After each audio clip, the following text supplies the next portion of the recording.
We know Kiri has played it in the support position already this season. They also have taken it in the mid for Watercat, although it is going to be 2 to Max coming on in for today, subbing in that mid position. We'll see if they are willing to take the Seraphine as well. And that is going to be a freshly buffed Amumu locked on in there, Okay. Rooted. It looks like that's going to be some double bandage toss action coming right at you from the jungle here. And that is going to make for some very entertaining gameplay at the very least here. You can already see the team comp forming in front of MGI's faces right here. They've got that Curse of the Sad Mummy on top of the Encore here. So a lot of team fight presence already built up by MG. Ash picked up here, slotting in as a very staple ADC. Picked up sort of to do the same sort of thing as Varus in terms of their ultimates. Capability to pick people off certainly going to be very prevalent and sort of forces cleanse out a little bit here as a summon as well. That's going to be the Jarvan locked in for the side of PSW. You got to inherently believe that that one's going to be going into the jungle, but some assassin Jarvan gameplay would not be completely remiss here. It got some buffs the last couple of patches, does more damage on the ultimate now, gets some more damage on the passive as well, and it's pretty good. I've been spamming that in mid lane. I've been climbing in plat rooting. It's not too crazy of a belief to think it could come in here in this Diamond League. No, and I'd certainly like to see some sort of diversity here. You know, red side, we're all about flex picks on the red side. So if you want to take that job and pick it up, maybe move it into the mid lane, move it into the top lane. We saw, remember, Gamsu, who's now back in NA Amateur, has been playing Jarvan top since before. Before he moved to Overwatch, came back, he was one of the original Bruiser Jarvan players at the very least. So that certainly has some credit, lends it some credence toward that pick being viable. As we move on into the second draft phase, we've got this same sort of matchup between picks between both teams, where we're imagining this Seraphine going to be that bot laner support here for Kiri, as well as the Jarvan and the Amumu picked up for their junglers. Bot lanes picked up as well. So solo lane bans coming through for everybody thus far. And with that, a little bit of focus on toward the Yone. Leona actually picked up as well. Suggests that Pawn Sacrifice aren't necessarily convinced about this Seraphine bot.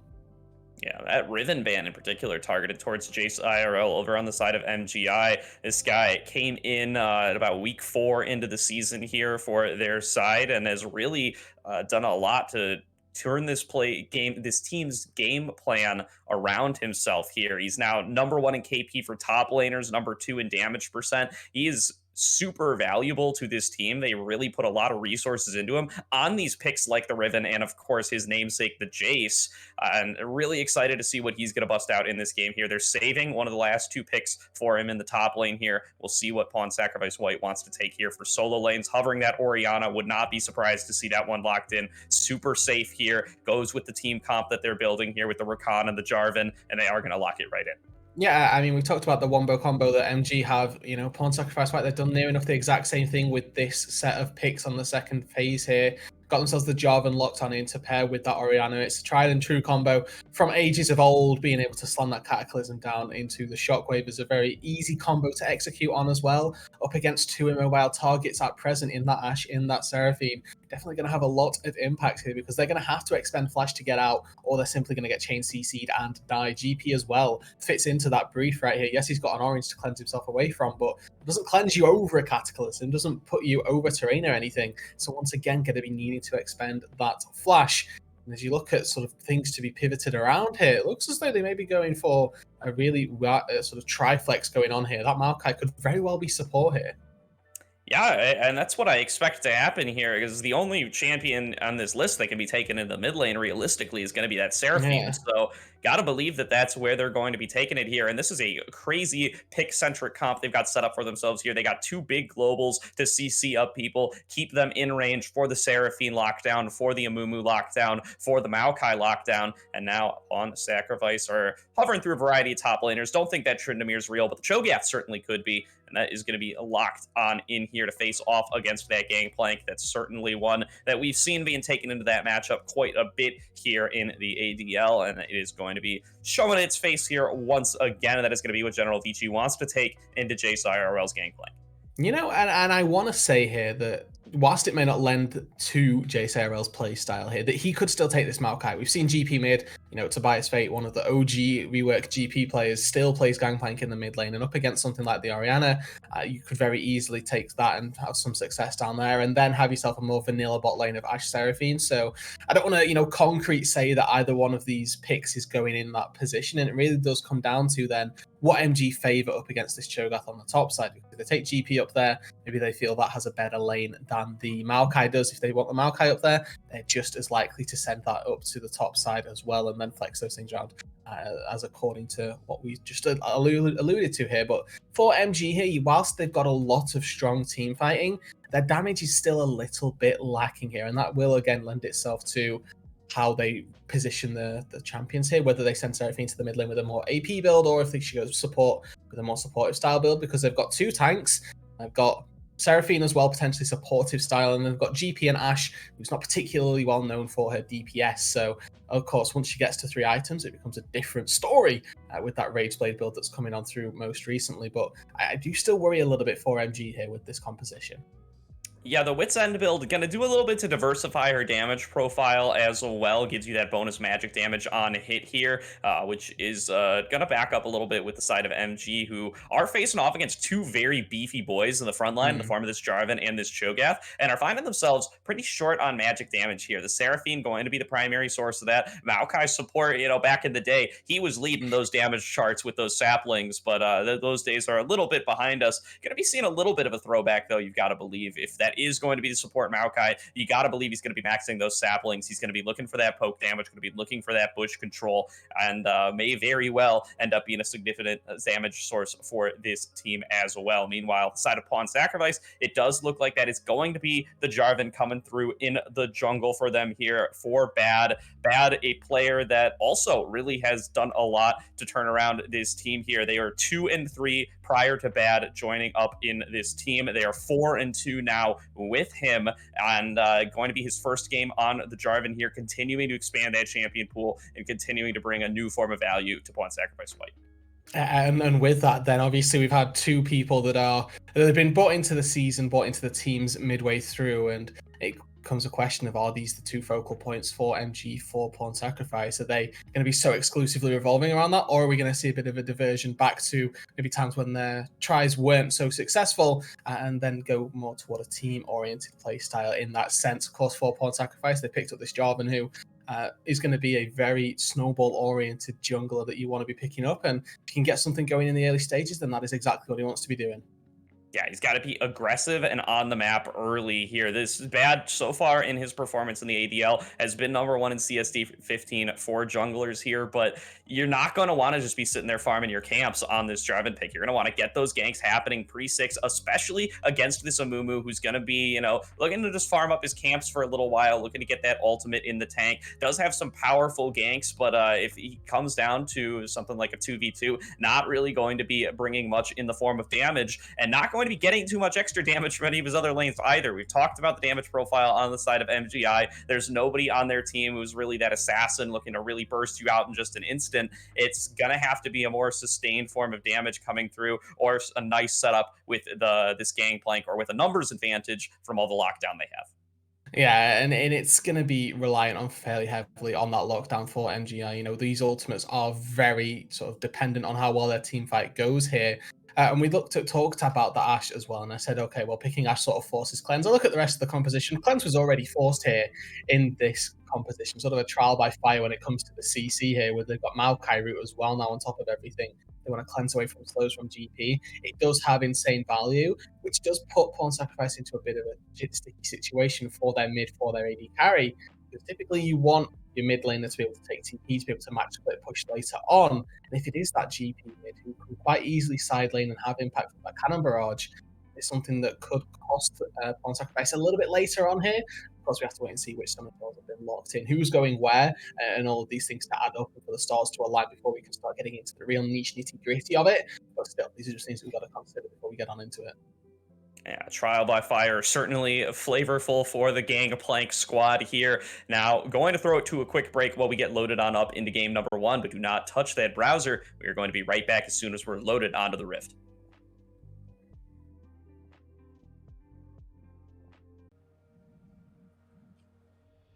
Welcome back, everybody, to the Aegis Defenders League play-ins. We're here for our Week 2 matchup with a playoff seed on the line between MG Insurgents and Pawn Sacrifice White. Both of these squads are drafted up, ready to go. It does look like it is going to be the Gangplank top, the Seraphine mid, and the Maokai support. So, Rudude, going to have to put some of those Gangplank mid dreams to rest for the time being. Unfortunate, but it sort of lends itself more toward what we were anticipating, right? We've built this story up of Jace being Jace IRL rather being the super carry here at this time for MG, so it makes a lot of sense that he's going to be taking the carry as opposed to taking the Maokai in this game. And of course, for you guys that are maybe a little bit unfamiliar with the formatting here, second week of play-ins means that winners here able to go straight into the playoff stages, the 4th seed and 3rd seed respectively from their brackets. For MG and Pawn Sacrifice, as you can see. The winners don't go home, though. They have another week next week, where if they're able to win in their best of 3 that will happen next week, they too will go into playoffs. Essentially, 4 teams at the bottom of the league came into this, and if they've been able to win 2 games before they lose 2 games, they go through to playoffs. Yeah, you could basically think about it like a weirdly shaped double elim bracket here for these for the Swiss stage here. You lose 2 games, you're out. You win 2 games, you are in. You get to play 3 weeks of games in and among all of those things. So it does look like MGI going to be starting out on the red buff here, going to be giving a very powerful leash over to the side of Data. Sexaroth also going to get a little bit of a leash from General Vici here. So be making sure that these tanky junglers do get the nice safe start off that they are looking for. But again, gonna have our eyes on Sexaroth here for what he could do on this Jarvan, how much of a carry force he can really be. And with this as well, right, this early game Jarvan, I'm going to be intrigued by his jungle pathing because we've seen a big detraction from full clearing. It is now 5 camps, you battle for Crab, and then you see all of this shenanigans that can happen in the river. For his priority, he's going to be needing to look down toward the bot lane here because you can see that Kiri and Ginkle down on this bot side not really been able to wrest control of bot lane just yet. Varus is going to have priority in the early stages over an Ashe and the Rakan as well. Just a bit more threatening if you hover just away from these brushes. You can see how easy it is for Pawn Sacrifice to find themselves a good position simply by not allowing Maokai to do what Maokai wants to do, which is sit in brushes, fire saplings at you, and kind of ruin your day through that manner. Yeah, for certain here. And now just going to be a bunch of shots being fired away over at this Cho'Gath. Really having a rough time in the early levels, as you often do against the early game Gangplank. He just gets to heal a bunch more health back from that Grasp of the Undying, gets to fire off all those parlay shots, and is going to be feeling pretty good about himself here. Both these junglers appear to just be going for the pretty basic full clears. Going to be Pawn Sacrifice with the push in the bottom lane here, potentially setting up for that first scuttle. But Mumu, he's perfectly happy up there on that top side. Doesn't seem like he's going to be under any threat has no ward. his own right. Is going to be Vici. Yeah, does not seem to realize the Data's come around behind him, is quite at risk here. Bandage Toss going to come on in. Vici going to try to kite back into his wave, but he is not long for this world, and he knows it. Jace IRL going to pick up first blood there in the top lane. Yeah, really nice little executed gank up on that top side. Vici not playing with the respect that he needs to here, gets caught out on the jungle timing. It's the same old here. As far back as we can remember, 330 ganks. You need to be careful here. It may not be 3 both into gank anymore, but Amumu come level 3 has all the CC tools that he's going to need, able to put down the Cho'Gath here and set off this Gangplank very early to the races. Sheen first recall sets him up beautifully for a laning phase, which should be very successful and very fruitful for now. Yeah, definitely will be here. Sexaroth has now worked his way into the opposing jungle, hanging around by those Krugs. Feeling like they could potentially make something happen here, but Kiri seems to have spotted him out. They've actually called back Data. The Amumu with the Jungle Kingdom going to come around here, going to find him with his pants down here. Gets in the bandage toss, tries to flash away. Sexaroth actually on the wrong side here. Jinqual going to follow over with his own flash, but the Flag and Drag going to get him a little bit out of range. Meanwhile, checking out the top lane for a second. Sexaroth definitely is not going to survive here, but is running out of places to go, trying not to give over the kill, trying to get the execute, but has taken damage pretty recently from that volley. You got to believe he's going to end up going down sooner rather than later, but the Great Escape keeps on going. Has he waited it out long enough? He might actually find a way to get executed here. I'm not sure how long it's been, but Jinqual still ends up getting it, ends up getting the blue buff too, which is a pretty big deal, and is of course going to get the gold as well. Yeah, and it was a bit of a Great Escape attempt there from Sexaroth. Unfortunately, unable to make it work. Did waste a fair amount of time of Ginkle there, so it's going to be a bit of a delayed back. Data in the mid lane shouldn't be able to find anything here. this Amumu walking up does have a lot of threat, but obviously you're looking at Seraphine, who's A, just blowing everything on the wave, and B, fairly low on mana regardless. Not going to be feeling too threatened, Totemax right there. Looking at the starting items as well for these mid laners, you can see that Totemax is playing very sort of disrespectfully toward a Seraphine's lane, which is absolutely fine here. You are at will, at freedom here to pick up just here to start off with, because you know that you're never going to be really too threatened by a Seraphine in the laning phase. So going back now, he's gone and picked himself up a straight lost chapter as well, so feels incredibly good, incredibly safe about his laning phase right here, and he's already in this position on Orianna to start setting himself up for some big team fights. Yeah, and Sekhiroth now is once again on his own top side. Jace IRL really is pushing in this top lane, showing no signs of stopping, going to be crashing this wave pretty soon. Could be an opportunity to make something happen on this Jarvan. On Sacrifice White are missing bad. That jungler we were talking about earlier did not realize quite where Sekhiroth was going to be playing, but the loss of that really influential jungler that they've had for them so far this split certainly might be being felt by PSW a little bit. It has not had the crazy aggressive early game that they often have been looking for, and instead are going to find their Jarvan a little bit behind early on. It's not going to go for that topside gank. Instead is coming down to maybe try to contest first dragon here. We could see even a little bit of a 4v4 around here, Rudu. Very possible, but you can see that vision on the bot side very much favoured for Pawn Sacrifice White right here. Totemax has been able to move out of lane, pushes one in, gets a control ward down in the river, puts down another ward, just extending into Data's jungle. So has a lot of information going on regardless about where this Amumu is. They've also got Skull Crab. So they're sort of parting vision on both sides. We've got a control ward over the wall for Data so that they know that Pawn Sacrifice aren't on the Drake. Similarly, got that control ward down, or the vision crab down, to let them know that MG aren't on it themselves. As for now, though, got this sort of stale early game right here where neither one of these two teams are particularly interested in forcing here, because both of these teams know that later on their team fights are both going to be incredibly strong, right? Cho'Gath wants to get himself up to 6 stacks on a wave fairly quickly, if at all possible. The Gangplank as well wants to be hitting that 1-2 item spike before he's looking to battle it out here, despite that first blood going down. You can see that Cho'Gath is still absolutely fine in this lane, even has a CS lead over the Gangplank. Yes, his wave may be in a little bit of a precarious position for right now, but it's still nothing to worry about just yet for the Pawn Sacrifice White top lane.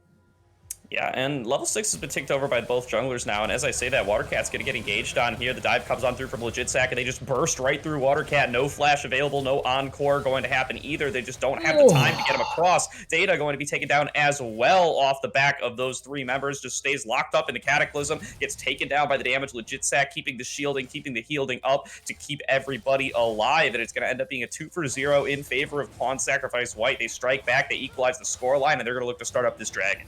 Such a well-executed gank in the mid lane right there. Watercat just thinks he's getting caught by a shockwave, doesn't feel he needs to burn the flash, but the second it connects, out of the woodwork comes the Jarvan, comes the Rakan, double flash on in there, flag and drag, the extended range from the flash Rakan W as well. Means there's never any time for Watercat to do anything there. Dies with flash, dies with encore available, and unfortunately goes down as consequence here. Data dives on in trying to find some retribution, doesn't even find it. And it's not just the 2 kills in the mid lane here, Gordo, it's that first dragon as well. You're looking for a 4v4 while they force the 2v3 in the mid lane. They find themselves the kills, the advantage, and with that, put themselves on the map here with a slight gold lead and now a dragon as well. Yeah, it's not regular season anymore, Rudu. These are the big practiced preset plays coming on through here. Everybody jumps in all at the same time. They knew exactly what play they were going for as soon as Totemax pressed that R key, and they come out huge for it, getting those 2 kills, equalizing it at 2-2 now, and getting the gold lead even more in their favor. See, Cho'Gath still getting pushed up in that top lane, but is doing just fine at staying up in CS, even after ending up going down for that first blood earlier on, has pretty much equalized the CS, and is going to just keep using that carnivore passive to stay as close to topped off as possible, and to keep himself with enough mana to keep rupturing the wave and really putting a damper on Jace IRL, managing to get any sort of substantial crash here. You could see that he hasn't managed to pick up any turret plates either. The early lead that was given over the Gangplank, while it is going to solidify his transition into the mid lane, has not really resulted in any sort of snowball going on up in that top side. No, and that's not necessarily a bad thing here either for MG, right? We know that Gangplank is going to scale into a monster regardless of how well his laning phase goes, and the fact that you've been able to coax him through an early game is absolutely fine for MG. The question becomes, can he be a threat in enough time for the rest of his team to have not already bled out across the rest of the map here. And for the moment, it seems like the answer to that question is going to be handily yes here, because Pawn Sacrifice, whilst they were able to find themselves a nice little couple kills in the mid lane here, they've not done a right lot else just yet. They got themselves the Dragon. They've also just picked themselves up the Rift Herald. And the question for me is, where does Sekhiroth look to use this here? Is he going to look to try and alleviate some pressure from this bot lane, maybe try and break open the mid lane tier 1 turret? The possibilities really are endless. With this pushing GP that we see up on this top side, he might be looking for this one. Yeah, that's going to be a Cataclysm coming on across. Jace IRL nicely going to dodge on out on the Rupture there, looking to save his flash. It looks like he is going to be able to do so. Sustains back up, even with some oranges as well. Going to stick at just about half HP. Doesn't have to really expend any resources. Doesn't even use Cannon Barrage in that gank there. Really nice and disciplined use of the abilities. Uses only exactly what he needs to, which ends up being, just some basic abilities, and can step on out. It doesn't even have to go for the recall yet.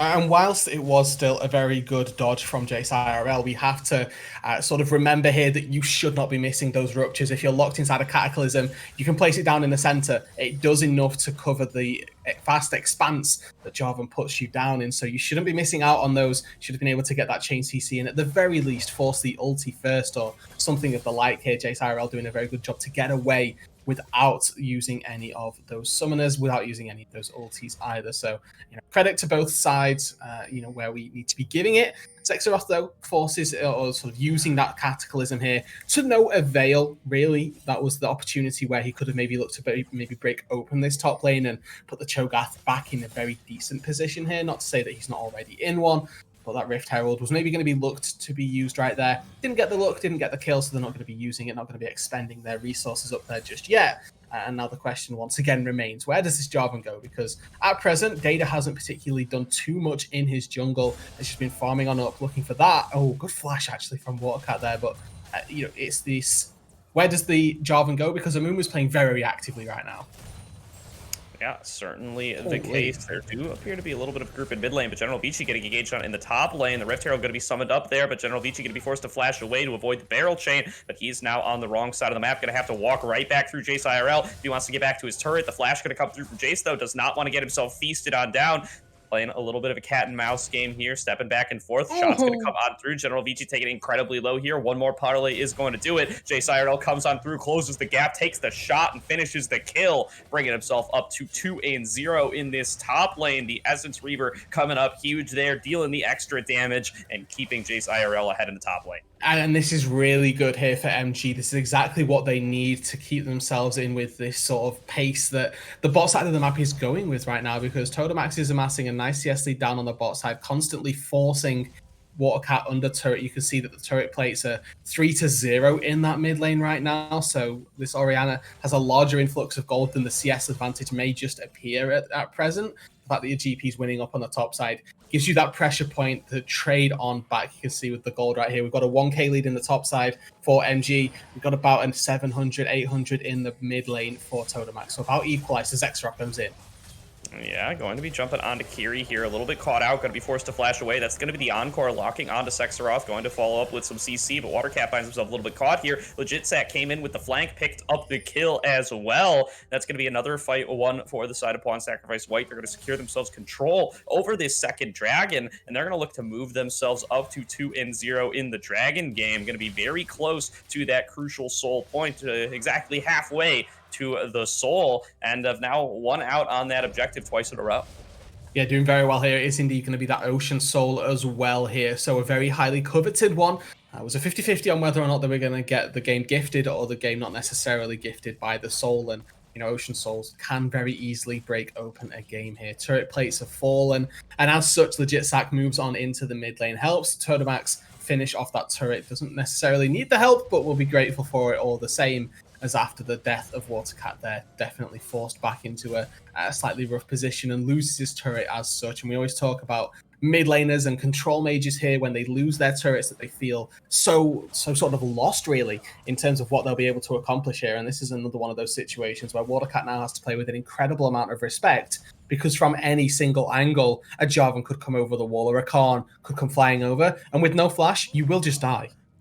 Yeah, and Logistics really showing why there's been so much prio placed on this Rakan pick. He's been all over the map this game, jumping out of the woodwork, has 100% kill participation now, and is really just exerting a whole bunch of pressure. And Nishule is just playing it safe in the bottom lane, picking up just as much CS as he needs, staying exactly even with Ginkwall there, and is just sitting pretty, waiting to come into these fights later on, while Legitsack makes pretty much everything happen for them on the map. And that's the sort of power of supports and AD carries here that recognize what one another need to be accomplishing. As Exeroth there just dashing a little bit forward, it's absolutely fine though.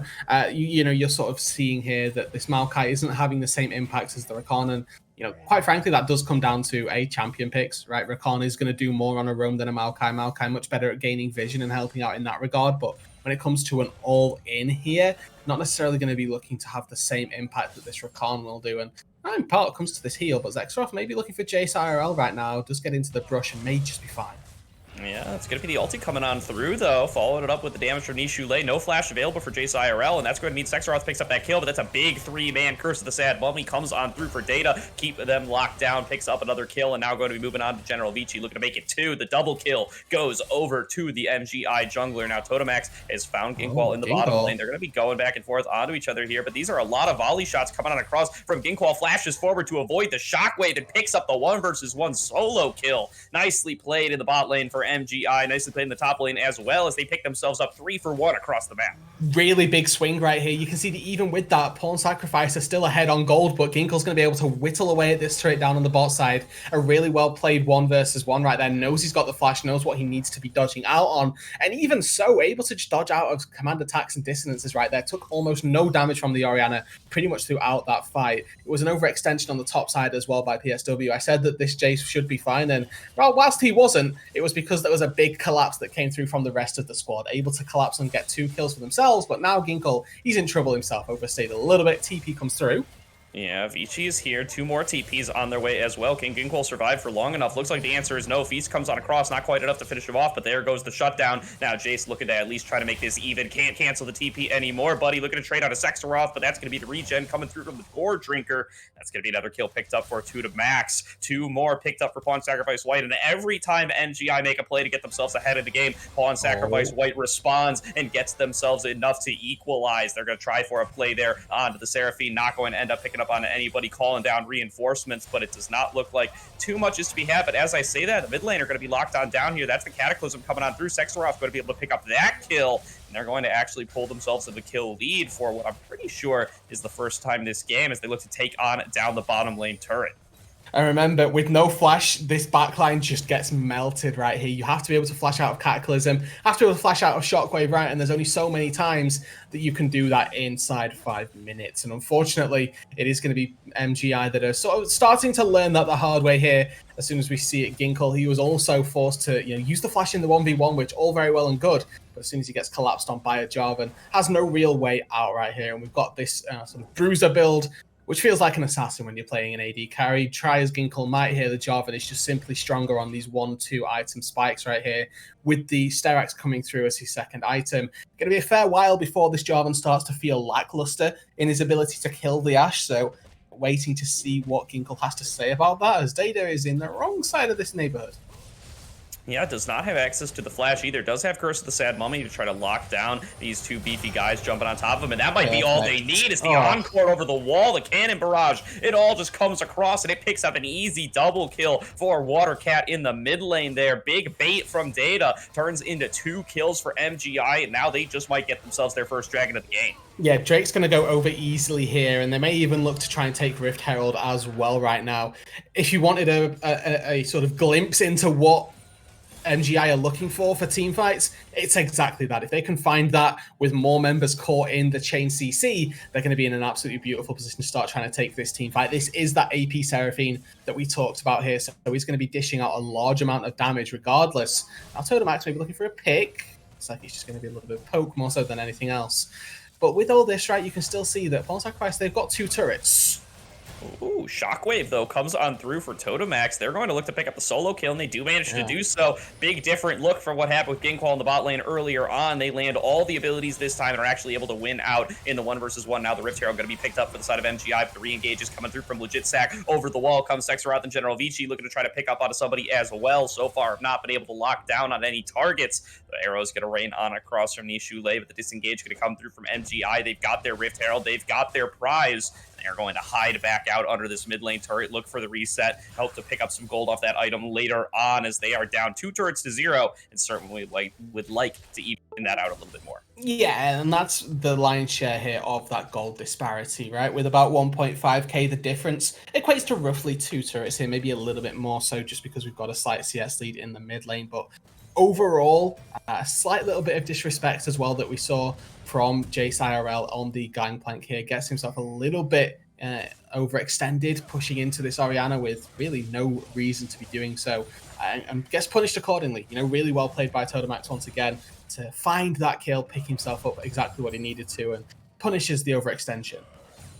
Yeah, Jace IRL still going aggressively up against Vici here, but he's completed the Frostfire Gauntlet. He's got a Bramble Vest. He has got plated steel caps. He is a lot more difficult to take down now, even with all of the armor penetration you get, both in your build and for free from playing that Gangplank there. He should be just fine, sitting pretty in that top lane, looking to just clear away waves and make it to the Jace IRL. Not going to be able to pick up too much in way of turrets or otherwise. Meanwhile, little invade from Pawn Sacrifice White onto the bottom lane here. They want to get themselves some of that vision control in the bottom side. They want to set up for the next dragon in about 3 minutes. That's a little ways off here, but they certainly do want to catch anybody from NGI out in rotation as they're coming around here, especially as that bottom turret is the one that is by far the lowest. That has got to be a target for MGI to try to take down and equalize this gold lead a little bit.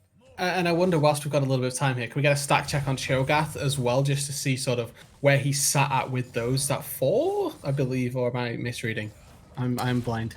Yeah, no, there's yeah. quality on the Discord stream's a little low, but we could definitely draw some conclusions. I'm sure the stream viewers can see how many stacks we it was 4. So, and it is 4. All right. Yeah, and it was 3 on the 3 minions and then 1 sort of objective kill, whatever you want to call it there. So, you know, Vici, still just use your ult, buddy. Like let's just start chaining these up. You need to get up to 6 as soon as possible here and start to try and find yourself as a real team fight presence. Because one of the things about Cho'Gath, right, is that you're sort of always playing this sort of cat and mouse game of, hey, can I use my ult to kill somebody, or am I going to be able to use it to, you know, just keep getting stacks and keep farming up? Am I going to miss out by doing so? And I can sort of, I feel for him. I empathize with this because I've played Cho'Gath recently, right? And I'm also one of those that's kind of like, oh, maybe I can get a kill, but you just need to start firing off those ultis. It is always much better to just have the max health, to have the size, to be that presence in the team fight, to get yourself the lead and get yourself in a good position for the rest of your team, because you've got a very solid backline right now, right? You've got this Varus who hasn't died yet, opting into this no mythic build that we've seen sort of, I'll say, piloted and endorsed more so by Sven on C9, and looking at it this way, you've got the Orianna with the Varus here. A lot of backline damage coming out. Just need you to be tanky. That's all it is. Yeah, for certain here. And as you start to move over, you know, to the 25, the 30-minute mark, that's where you really start to think to yourself, like, I really want to get myself out of this game. I want to hit those 6 stacks so I don't even have to think about it anymore, and I can just start saving it to be able to pick up those crucial objectives, to be able to pick up on kills from the opposition here. And, you know, Vici is going to start to feel that need sooner rather than later. As you said, going to want to eat up those minions, going to want to eat up those jungle camps, and going to want to be as powerful as he can be as they start to come into these fights and be able to save those feast stacks for the targets that really matter here. It is on cooldown, so should it be available in time for this dragon spawning in just about 20 seconds here. And you can see already that it is Pawn Sacrifice that have got complete control over this. Yes, MG were able to find themselves their first brick rather, in the mid lane. And I really like this actually right now because we've got 2 top laners that both have TP, but both of them are, well, okay, GP just TP'd down. A little bit early maybe for me, but he could have pushed a little bit more. But either way, now with the Drake started on up here, Pawn Sacrifice White, they've got position, they've got control, but remember the team fight from MG is exactly what they're looking for, and everybody groups up like this could be very scary.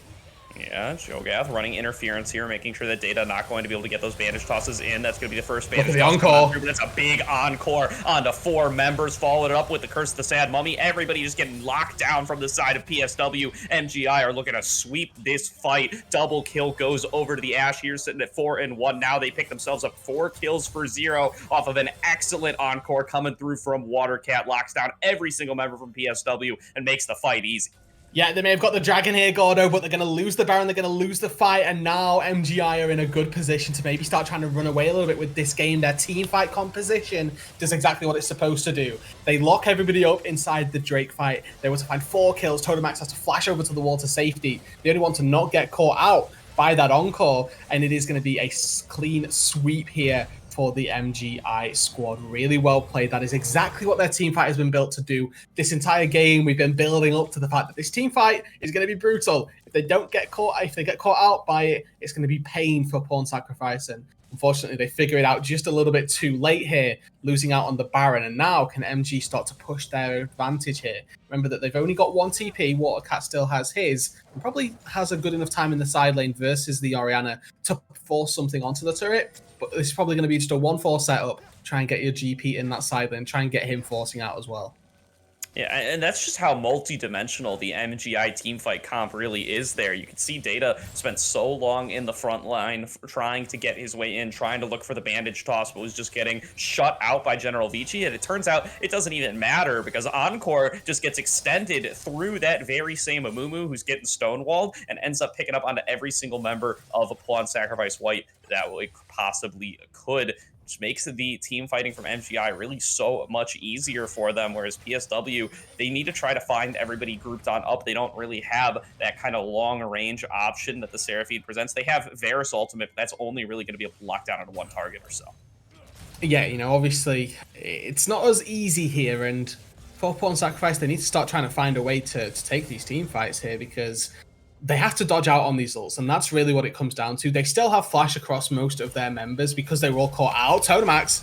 Oh, that is going to be Enchanted Crystal Arrow coming on through, and it just looks like nothing can be done here for this poor Orianna. Going to end up going on down. Ginkwall going to be able to pick up that kill as well as the one on to Varus there. And that's both carries down for Pawn Sacrifice White. MGI, they've already won the fight. It's done and dusted for them, and they're just going to look to siege on it to this middle inhibitor with their Baron buff. They're certainly going to be able to pick it up here. Pawn Sacrifice White can't dish out the damage, can't stop the push, and with 20 seconds left to go, you got to almost wonder if they're going to try to go for Nexus turrets. I mean, it's inhibit best here. Game at worst for Pawn Sacrifice is going to be another wave channeling its way through the mid lane. Still, as we say, 10-15 seconds on these carries. Need to start putting the foot down, though, get these waves on in. I think it's going to be very, very close for the end here. 10 seconds on the carries. Yeah, it is Feast available for General Vici, but it is not Cataclysm available either. There's just no damage. That's going to be another big encore coming across 2 members. They're going to finish those ones off. General Vici left all alone. Once again, going to die with Feast up, and now it goes from no carries to only carries as Totomax and Nishule have to try to fight this 2 versus 5. Already going to be Totomax taken down. Nishule going to join them, and MGI going to pick up game number 1 here. 19-8. Very well played by this squad. Wow. The power of team fight here, Gordo. That was truly very incredible. Their ability to just turn it on a dime right there and go, well, you know what? Guess what? We've got ourselves in this position here to take a team fighting composition. We go to a dragon, we win the team fight, and from there we get the Baron, we get your base, and it just all turns in an instant, right? This was a game that was incredibly tight for the most part, but just one good play from MG and they win the game. Yeah, and that's why this Seraphine especially has been such a high priority in the ADL and similar leagues this season, getting faded a little bit by pro play.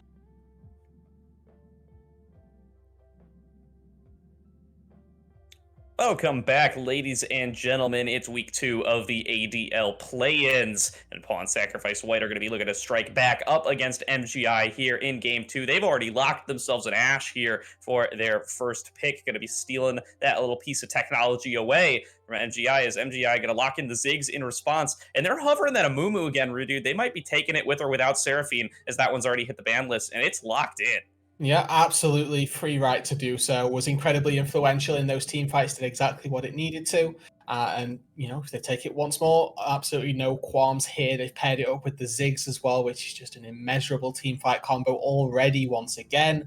We look across onto Pawn Sacrifice's bans. They took Thresh away from Kiri, which just seems like a blanket ban that has to happen.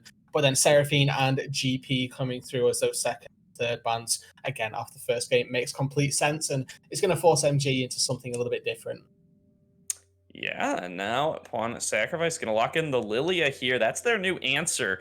They're gonna take that deer up against the mummy here. Both gonna be AP focused junglers, and this one certainly has a little bit of a new look to herself as well. Ever since those last rounds of changes, have heard whisperings of it even going into the top lane here, but this Ornn certainly going to mean that that theory is not going to be pretty true. Spawn Sacrifice White, they're going to lock in the Forge God for that top lane. Gotta believe Lilia going to be relegated to the jungle as a result.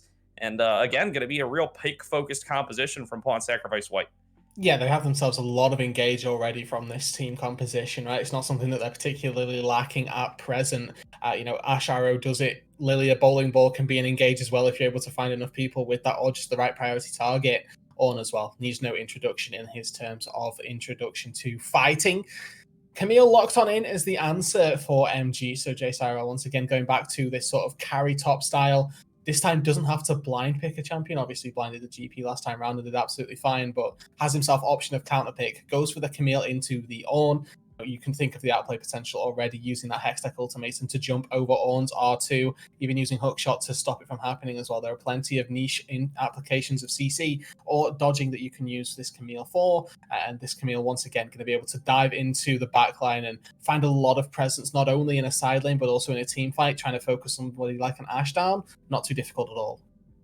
I want to see the hook shot to the little pillar that Yeah. Q creates. That's the play that I'm always hyped to see, and that I hope we get to experience a little bit of this time around from JSIRL in the top lane. Going to be going for somebody with a little bit more of that 1v1 potential now in the form of the Camille rather than the Gangplank, and now is going to be locking in the Alistar in the bottom lane to join on up with, we assume, this Ziggs, although the Ziggs can also be flexed into the middle lane. That's certainly going to be something in the cards for Watercat here.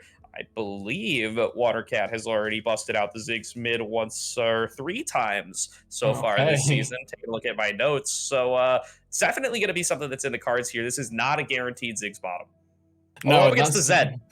That Zed sort of says, well, you know what, maybe I don't want to pick Ziggs here. And looking at their composition as well, right, this is a comp that sort of needs AD at this point, right? You've got Ziggs for consistent magic damage, and Mumu does his fair share as well. I assume we want another AD source here to just match up. And, I don't throw this around lightly here, Gordo, but Zed Yasuo matchup is always hype, first of all, but it's also not too bad here for the Yasuo if he wants to take this one. If that's just happens to be what we end up seeing through. I know that as well, Ginkwell can maybe flex into the mid lane just as a player himself. So moving around the players is potentially going to be a feature that Insurgents have got to be able to play around with the set locked in as well. You now know this is likely to be that support. So it's one of those 50-50s where you go, hey, do we want to leave Ziggs in that position where he's going to get collapsed on by set every time? Or do we want to send it to the mid lane and have a bad time against the Zed? Yeah, this Vayne hover and lock in. Now you got to wonder, Ginkwall has not played the Ziggs bottom all season long. Is this even a flex pick for MGI, or is this just a mid laner that they locked in here on R1? Certainly looking to be the latter here, as it is going to be that Ziggs to Zed matchup. That's going to be a spicy one. Curious to see if Watercat going to be able to hold out all right up against Totemax here in that 1-versus-1 matchup. Meanwhile, though, that's going to be a Vayne Alistar duo facing off against Ashe set. Should be some nice dueling opportunity there in the 2-versus-2. Going to be pretty hard to lock on down to that Vayne here with this set. If she's tumbling away from you, the set can really only walk at you. That's the only option he has. So if they're going to be tumbling and stealthing away as he tries to advance, really susceptible to being kited out by something like this Vayne. That at a point becomes true. Early on in the laning phase, it's still pretty difficult because you just have Hex Flash movement speed from Nimbus Cloak. Just even a tumble doesn't make it all that easy for a Vayne. In the early stages, at the very least, we do have your Alistar there to try and peel you. For MG, this is a pure farm lane, right? Set does way more than Alistar in terms of damage, in terms of that, ability to pump out damage in the early stages. Ashe as well is a counter pick to the Vayne. So it's a self counter for MG, but they've acknowledged the rest of the composition and said that, hey, overall, this fits what we want more. We'll have to sacrifice a bit of laning presence here to be able to fight out in the later stages of the game, because with an Ornn, with a set, those are two really big tanks. With a Zed as well, the Vayne is the best AD carry for trying to outplay that here, because if Zed's trying to land those shurikens and you can't see the Vayne, that's about the best answer that you could probably hope for in terms of AD carry positioning. So we're looking here for MG to slow down the pace of this early game, because as later this game goes here, the more the Vayne is going to be able to hit hard, the better the Camille will be in the side lane, and the easier it'll be for Ziggs to find that wave clear. Yeah, and landing those shurikens on the Zed even more important now than they used to be. That was a little bit of a rebalance coming through on this patch. They took damage off the Zed E, put it back into the Zed Q. It's now more important than ever to be landing those double shurikens if you want to get your full burst combo off. So really going to be all eyes on the side of Totemax to see if he is going to be able to execute on this very, very difficult mid lane champion. But whereas you got a difficult champion in the mid lane, you've got some very, very easy looking engage all across the board for the rest of Pawn Sacrifice White. They're going to be able to force these fights over and over and have a great time doing it. They can do it at a super long range. You can use a Swirl Seed. You can use a Call of the Forge God. You can use an Enchanted Crystal Arrow. You could follow any of those up with any of the other ones. It's going to be really tough for MGI to keep this game slow the way that you say they want it to, Rudude, as there's a whole lot of engage opportunities. There's not a whole lot of escape opportunities from this Vayne, from this Ziggs. They're pretty immobile as far as carries go, while they do each have little dashes within their kits. Certainly not the likes of which some of these other champions in the league can accomplish. It's going to be tough for MGI to really close this one out in a 2-0. They're going to have to really be very disciplined in their positioning and make sure that they don't get engaged on when they aren't ready. Yeah, very vigilant with how they're looking to play out the early stages of this game at the very least. I think that their best sort of avenue of approach may well be around that top side here, and maybe as well if we can see the mid lane go favorably. The Ziggs does inherently outrange a Zed here, unless he wants to burn Shadow to just get in range simply of the Zed, so of the Ziggs. So it's become a little bit difficult later as we go for Totemax to find complete agency, unless, of course, you're able to find flanks, use lapses in vision to use that shadow over the wall, or just to be able to run in onto the Ziggs more so than anything else here. There are a few tools that MG have to make this early game a little bit easier, and this is obviously whenever there's a Ziggs in the game, right? Baron priority just goes through the roof. Because if you're trying to siege against a Ziggs, you need that Baron, otherwise the wave dies before it gets to your turret or to the enemy's turret. Or, if you're looking at it from being the Ziggs in prior, you can just zone off so much of the pit, so much of the river as well, by being able to throw those bombs out, throw down the minefield as well. We're looking at these sort of neutral objectives to have an incredibly large impact, because Pawn Sacrifice, they're going to be looking for this early game dominance here with the early game Ashe presence that she's going to have down on the bot side. Lilia is going to be able to run rings around Amumu in the jungle matchup, which we didn't really get time to touch on, but this Lilia was picked as answer to the Amumu for a reason. And we need to see that exemplified here by Pawn Sacrifice. Yeah, eyes on those neutral setups. We are going to throw it now to a quick break while we get loaded on up into game number 2. But don't go anywhere. We're going to be right back in just a few short moments. See PSW take on MGI in game number 2 of the night.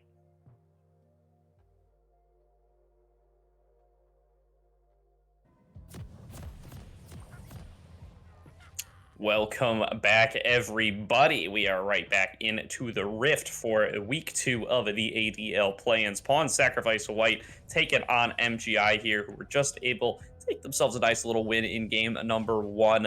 Have the opportunity here to close it out in 2, but for that to happen, they're going to have to scale it on up here, up against this Pawn Sacrifice White composition, who are going to be looking to take fights early and often.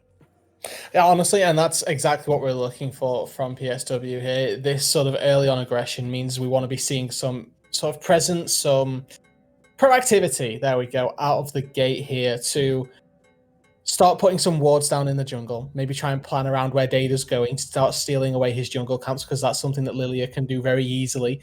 Something that can net you just a small advantage, which will be very impactful here as well.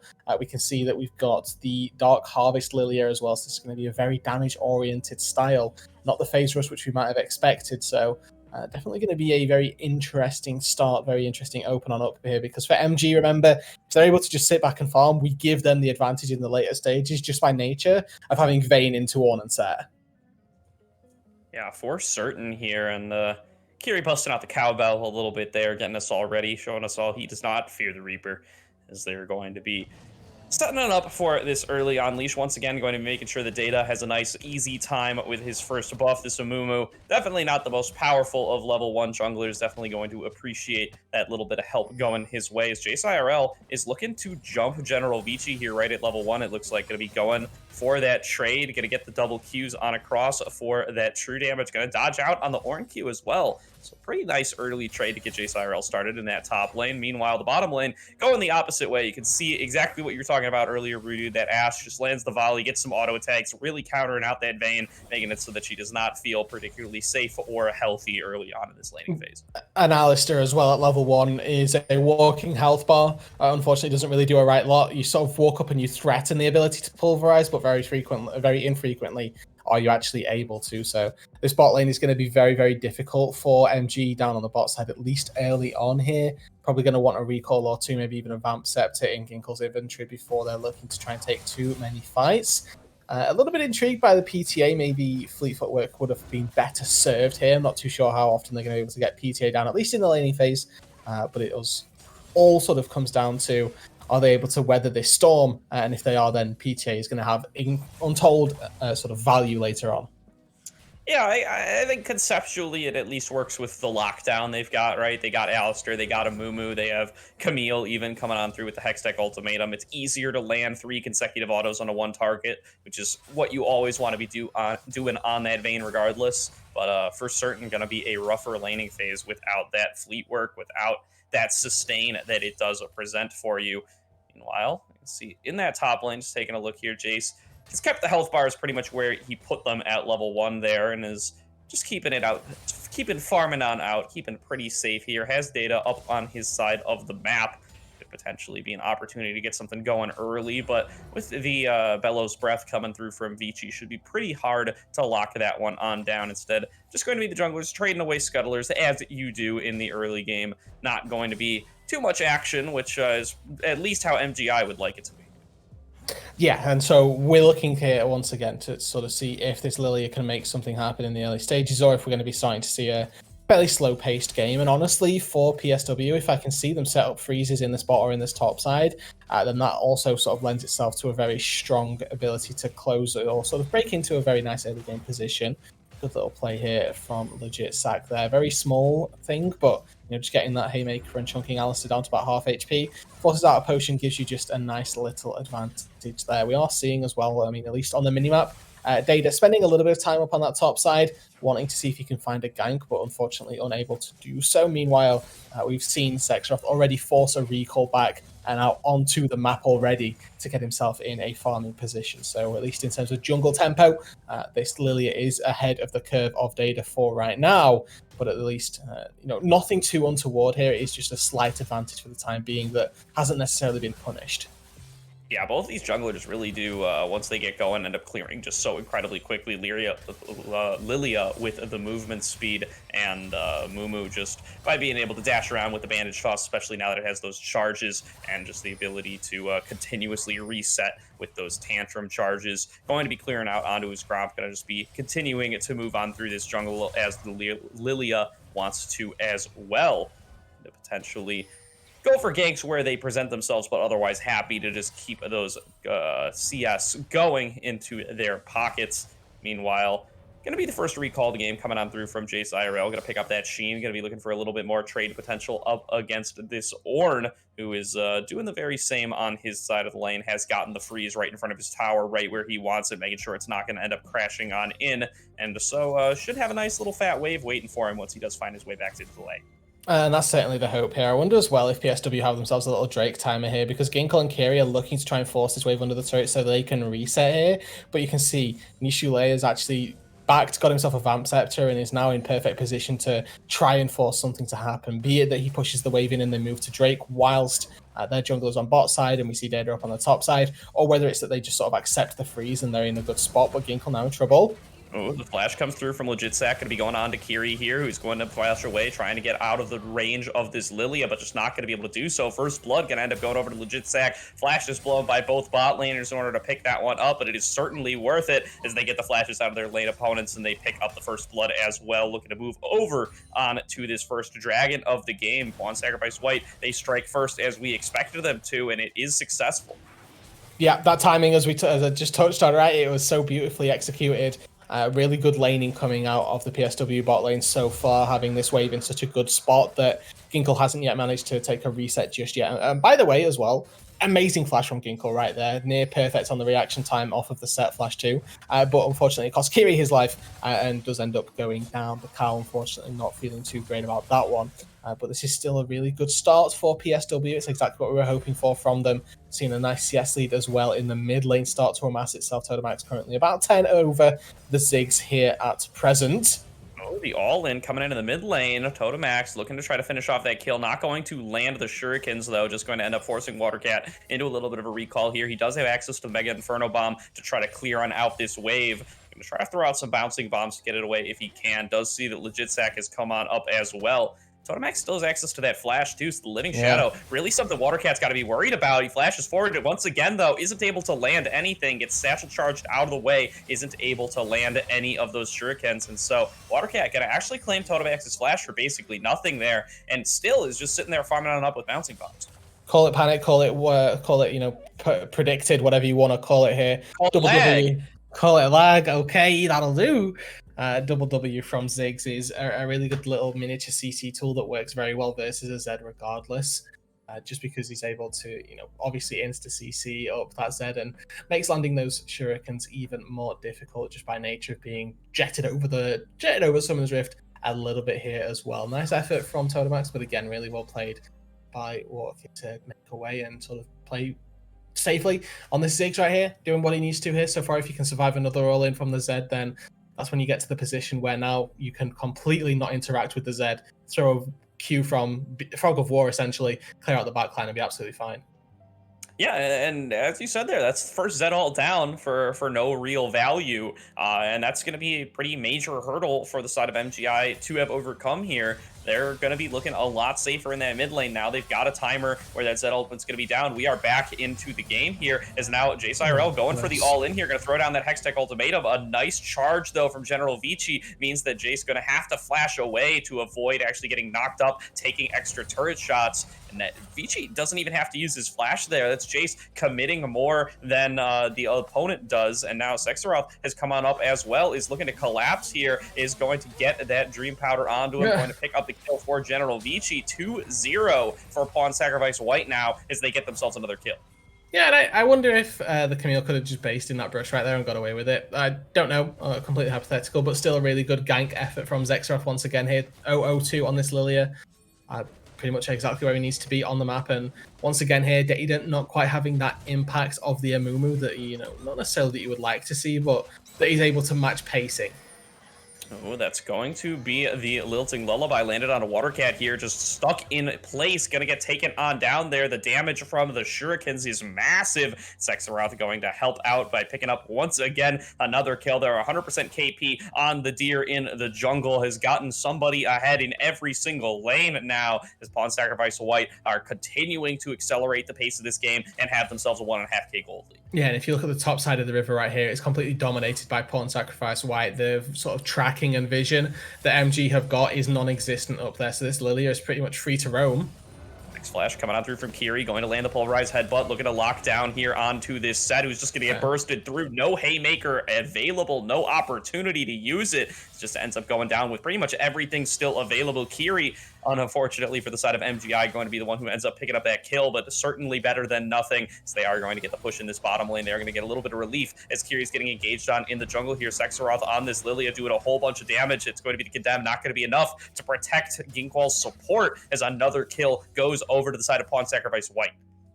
Yeah, and, you know, again, little misplays here from Kiri. You know, if you recognize that your Vayne's coming over for the Condemn, you got to walk downwards to make sure that you're building that space. And now, I mean, Ginkwall, don't die to this as well.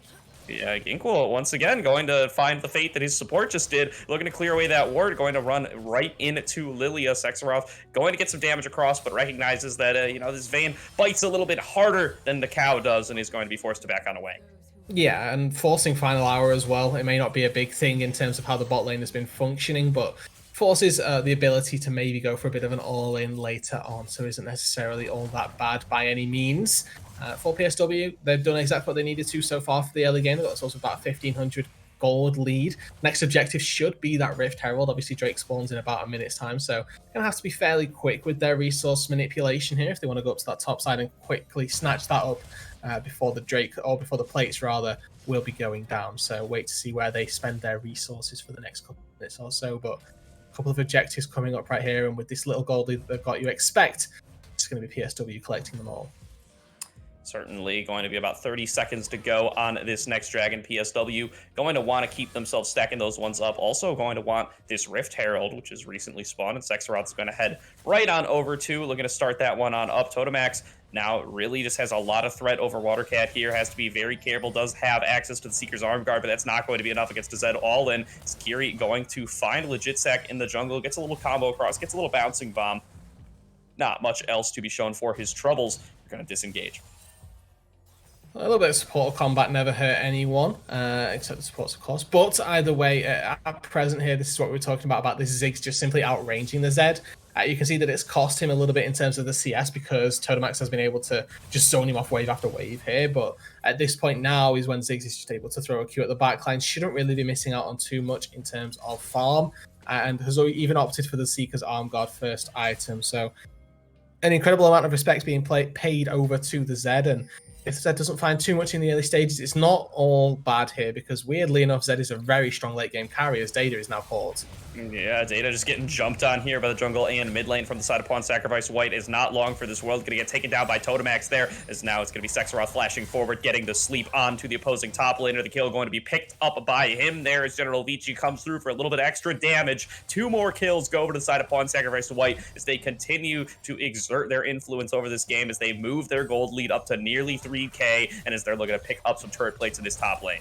Really good play here on the top side by PSW once again, and a little bit of a missed opportunity by Watercat right there. He's playing Ziggs, he had enough mana to push another wave in, secure some plates. You can get a lot of damage down on a turret in a very short amount of time right here. So there's a bit of a give and take right here of, well, yes, PSW are making very good and very proactive plays, but they're not being punished on the other side of the map, right? Whenever you see a top lane roam, Oh, Jace just launching himself in 1 versus 2 there. Going to get the knockback onto both targets there. Looking to finish off on a Sexaroth. Going to be able to do that. Gets a nice shutdown worth 600 gold. And now Kiri has shown up as well to try to turn this one into a double. Gets the stun on across onto General Vici, who has no flash, has no ultimate, has no tools available, is exhausted, and is going to get taken down by another auto from the side of Jace IRL. Precision Protocol nets that man a double kill, as he is going to be looking to get his team back into the game.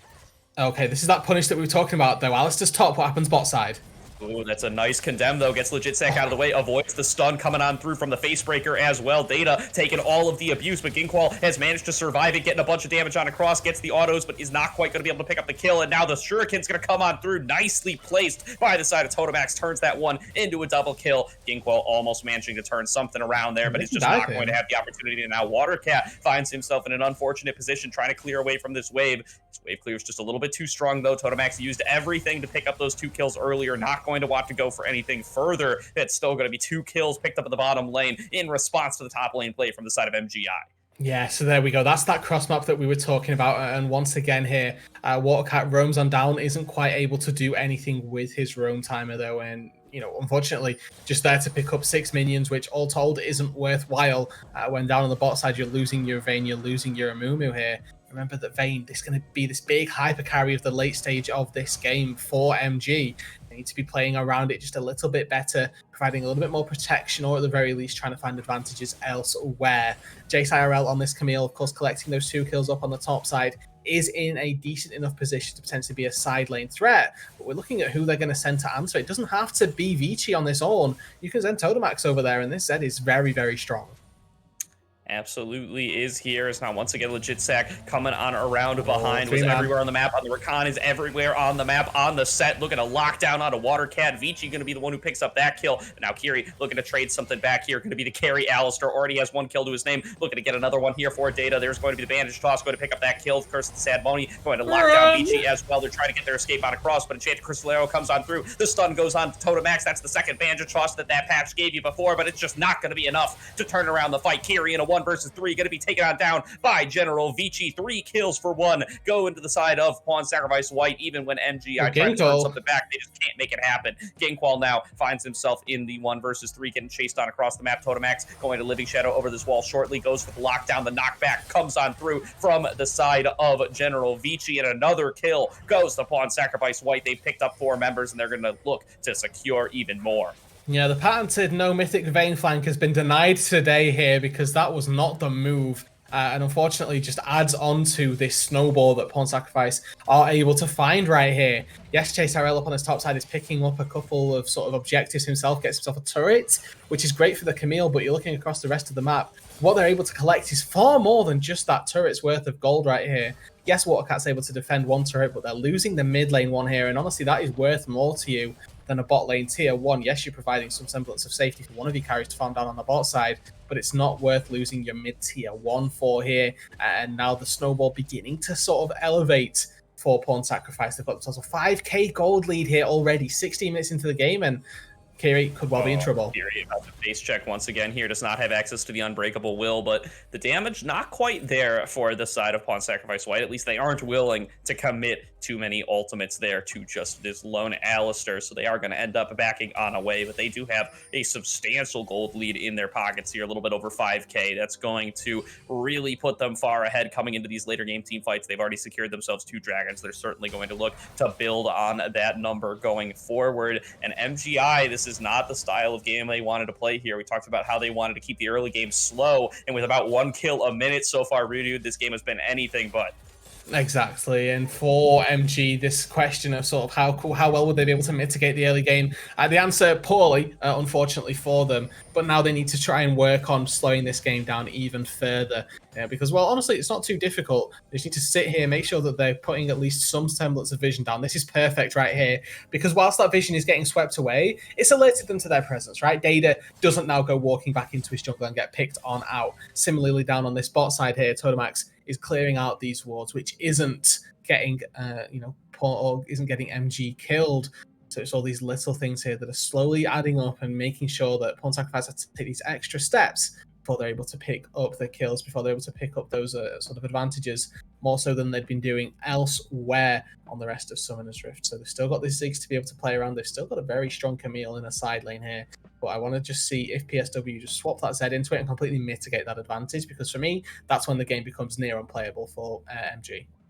Yeah, we'll certainly have to wait and see how PSW want to use this Z, how they want to increase their lead going forward. As you said, Jace IRL, really the 1 point of strength here on the side of MGI. Not even really that far ahead, given how many kills his lane opponents got to participate in already this game. But certainly going to be the one bright spot in an MGI squad that really has just been getting abused all over the map this game and has been effectively shut down. It's going to be a really long time until this Vayne can be that hyper carry that they want later on in the game. And so there's not really too many good side lane matchups for it. Either could, in theory, just farm it up all day up against that Ornn, but you have to be concerned about, first of all, accidentally finding yourself in a matchup up against that Zed, and also against all those long-range engage options that we were talking about for Pawn Sacrifice White. If the Ornn just decides to ulti you, and that gets chained into Lilia ult, and that gets chained into Enchanted Crystal Arrow, it doesn't matter that it's Ornn. You're still going to die on this squishy Vayne. So those lane assignments then do become incredibly important, and for now... Oh, that's the all-in coming on through from Totomax. Look at a solo kill out of Watercat, who flashes away, still gets hit with the Shuriken, and that's going to be the re-engage coming on through from Data. The bait was set up by Watercat so nicely there, hides in the tri-brush, and as Totomax tries to follow, just finds himself face-to-face with the Sad Mummy, stuns him up under the turret, and picks up a nice shutdown for the side of MGI. He's got the wrong skin. That was surprise party. I mean, every day of the week, Totomax tries to go on in, flashes forward for the final auto attack, gets absolutely stunned in place, rooted up. Really well played by Data, be it sort of consolation or I'm losing the word right here, but coincidence, there we go, that he's on the right side of the map to protect from that play or not. Able to pick up a big shutdown now for Watercat, who completes his Zhonya's here, now has that ability to mitigate the Z ultimate damage if he's able to use it well enough here, but the sort of pacing at which Totomax has been able to find kills and find damage, yes, you're able to sort of Zonya's the pop, but you want to be doing it a little bit earlier so that you're Zonya's the initial burst of damage that the Zed is going to be putting out. So Zonya's timing is going to be very important here and something that we're going to need to be keeping our eye on for Watercat. For now, PSW, they get themselves control over the river, they get themselves control over the bot side jungle, and this dragon is going to go over absolutely freely. And this is a position where often you'll see teams try and contest. I'm actually happy with MG to just sort of say, we could try and contest, we would still lose the fight without a doubt. So we're going to take our chances. We're going to spend this time farming up for another 5 minutes, pick ourselves up a little bit more gold on all of our carries, but B, hopefully try and take away some topside gold as well here, take away the top jungle at the very least. And then in 5 minutes time, we'll come back, we'll reassess the situation. And well, even if we can't fight, kind of have to at that point.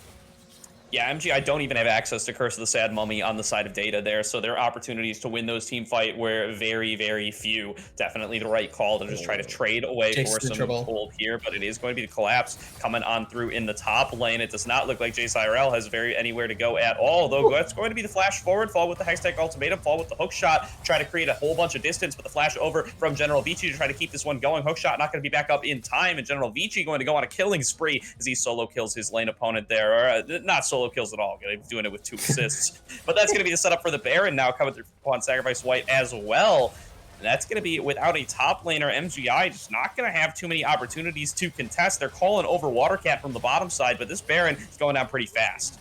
Yeah, remember as well, needs to be careful that Totomax doesn't pick off this Ziggs in rotation either. Down to about half HP here. This Ziggs is going to be the real threat.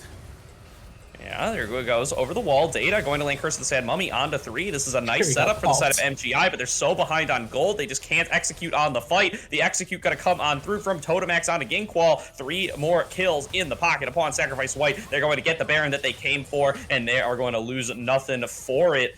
They're all lower on HP, but it's already been Mega Inferno Bomb used. There's no opportunity for MGI to try to steal this one away or snag themselves a kill. Instead, it's 16-5 in the favor of Pawn Sacrifice White. It's 3 Dragons to 0 in the favor of Pawn Sacrifice White, and it is Baron buff for Pawn Sacrifice White. Yeah, and whilst the Zed in the mid lane didn't find any kills early on here, he's been able to farm up, found a lead through the laning phase regardless, and has now turned into an absolute monster here. Able to find constant kills left, right, and center. Kiri got absolutely popped on the Alistair. Didn't burn the ulti because he didn't realize he was going to die so quickly. Ginkel, even with this Immortal Shield bow, gets taken down by the Zed in just a couple fell swoops. And this game currently very much out of hand for MG. They needed to keep the game pace slow, and Pawn Sacrifice White have given them anything but that. They're up 8k gold, looking to try and stabilize this one and say, hey, we want that instant berth into playoffs.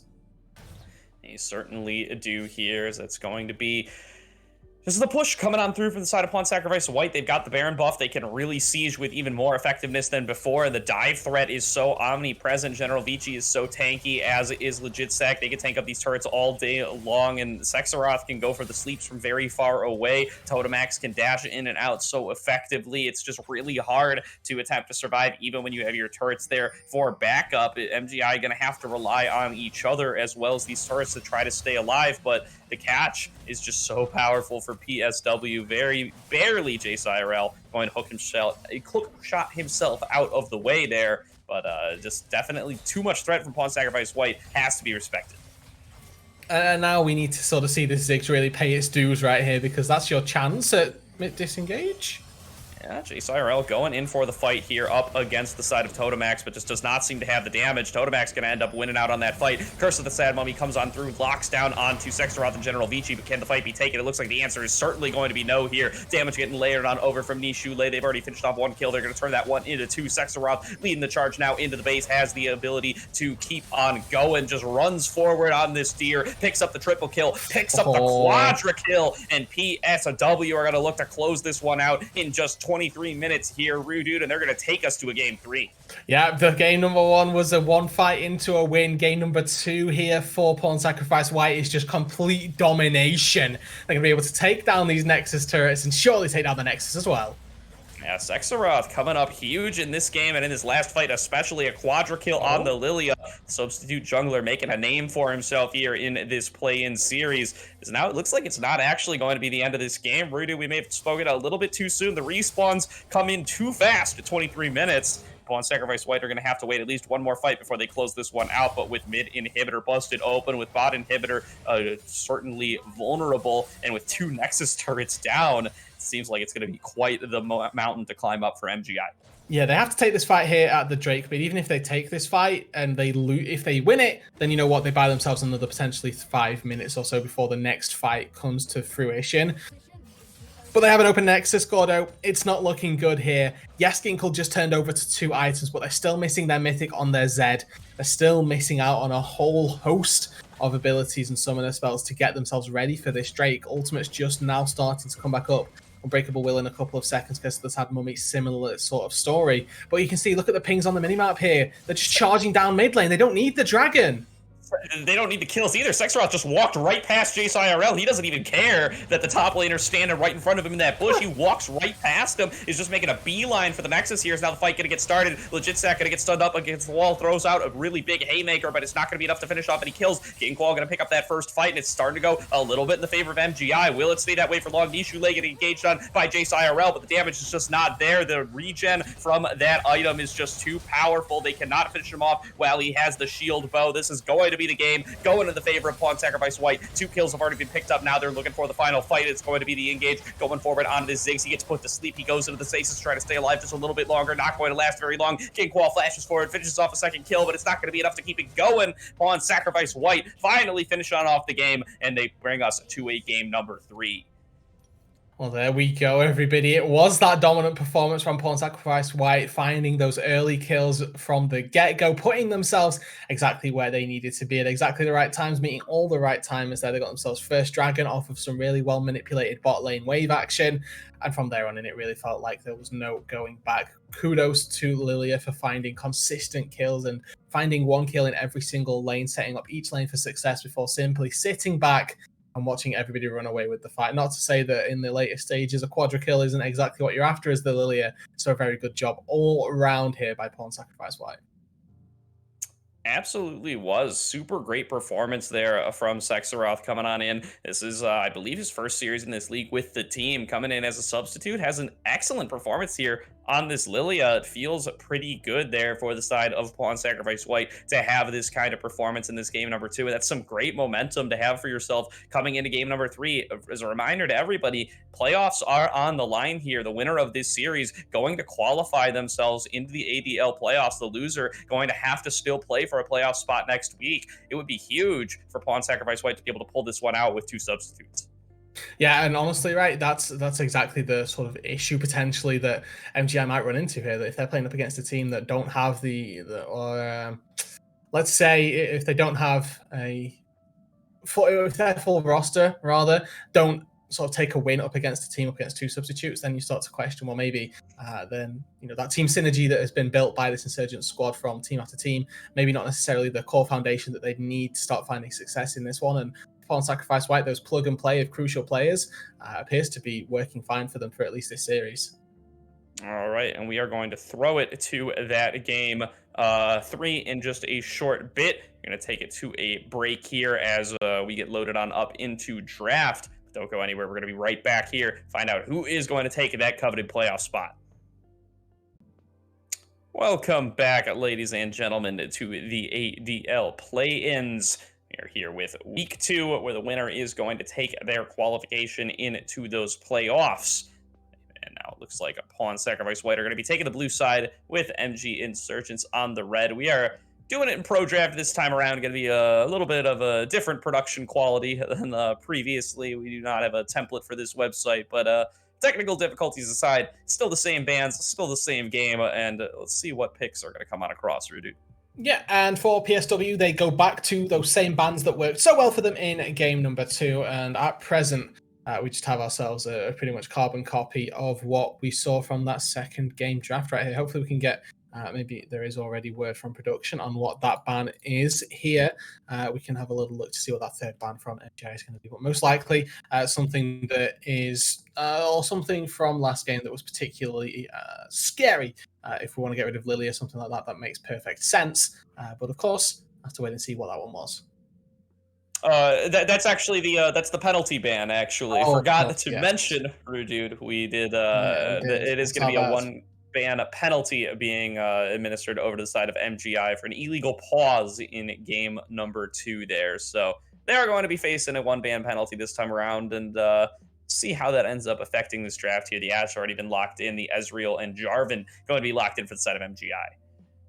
Okay, so we're seeing, let's go back to that hard engage style. Let's not sit back and rest on our laurels too much out of the gate right here too early on and put ourselves down into a position where we can't really fight early on. I get to see this Jarvan come back this time on the MG side, so going to be very entertaining to see if the early game impact of data can be felt a little bit more so this time round. For Pawn Sacrifice, though, Kayn, the answer, certainly a very interesting one here. We'll have to wait and see what sort of build path we end up getting, because we've got a lot of sort of variation in terms of what we can see from bruisers these days, but equally just taking a tier on Kayn and going that obnoxious red form build on blue Kayn is something that we've seen a lot of recently, maybe not so much in the current patches since Kayn kind of fell out of flavor a little bit, but there was a moment in time where we saw blue Kayn with what we deem typically red Kayn build paths, but just being incredibly obnoxious.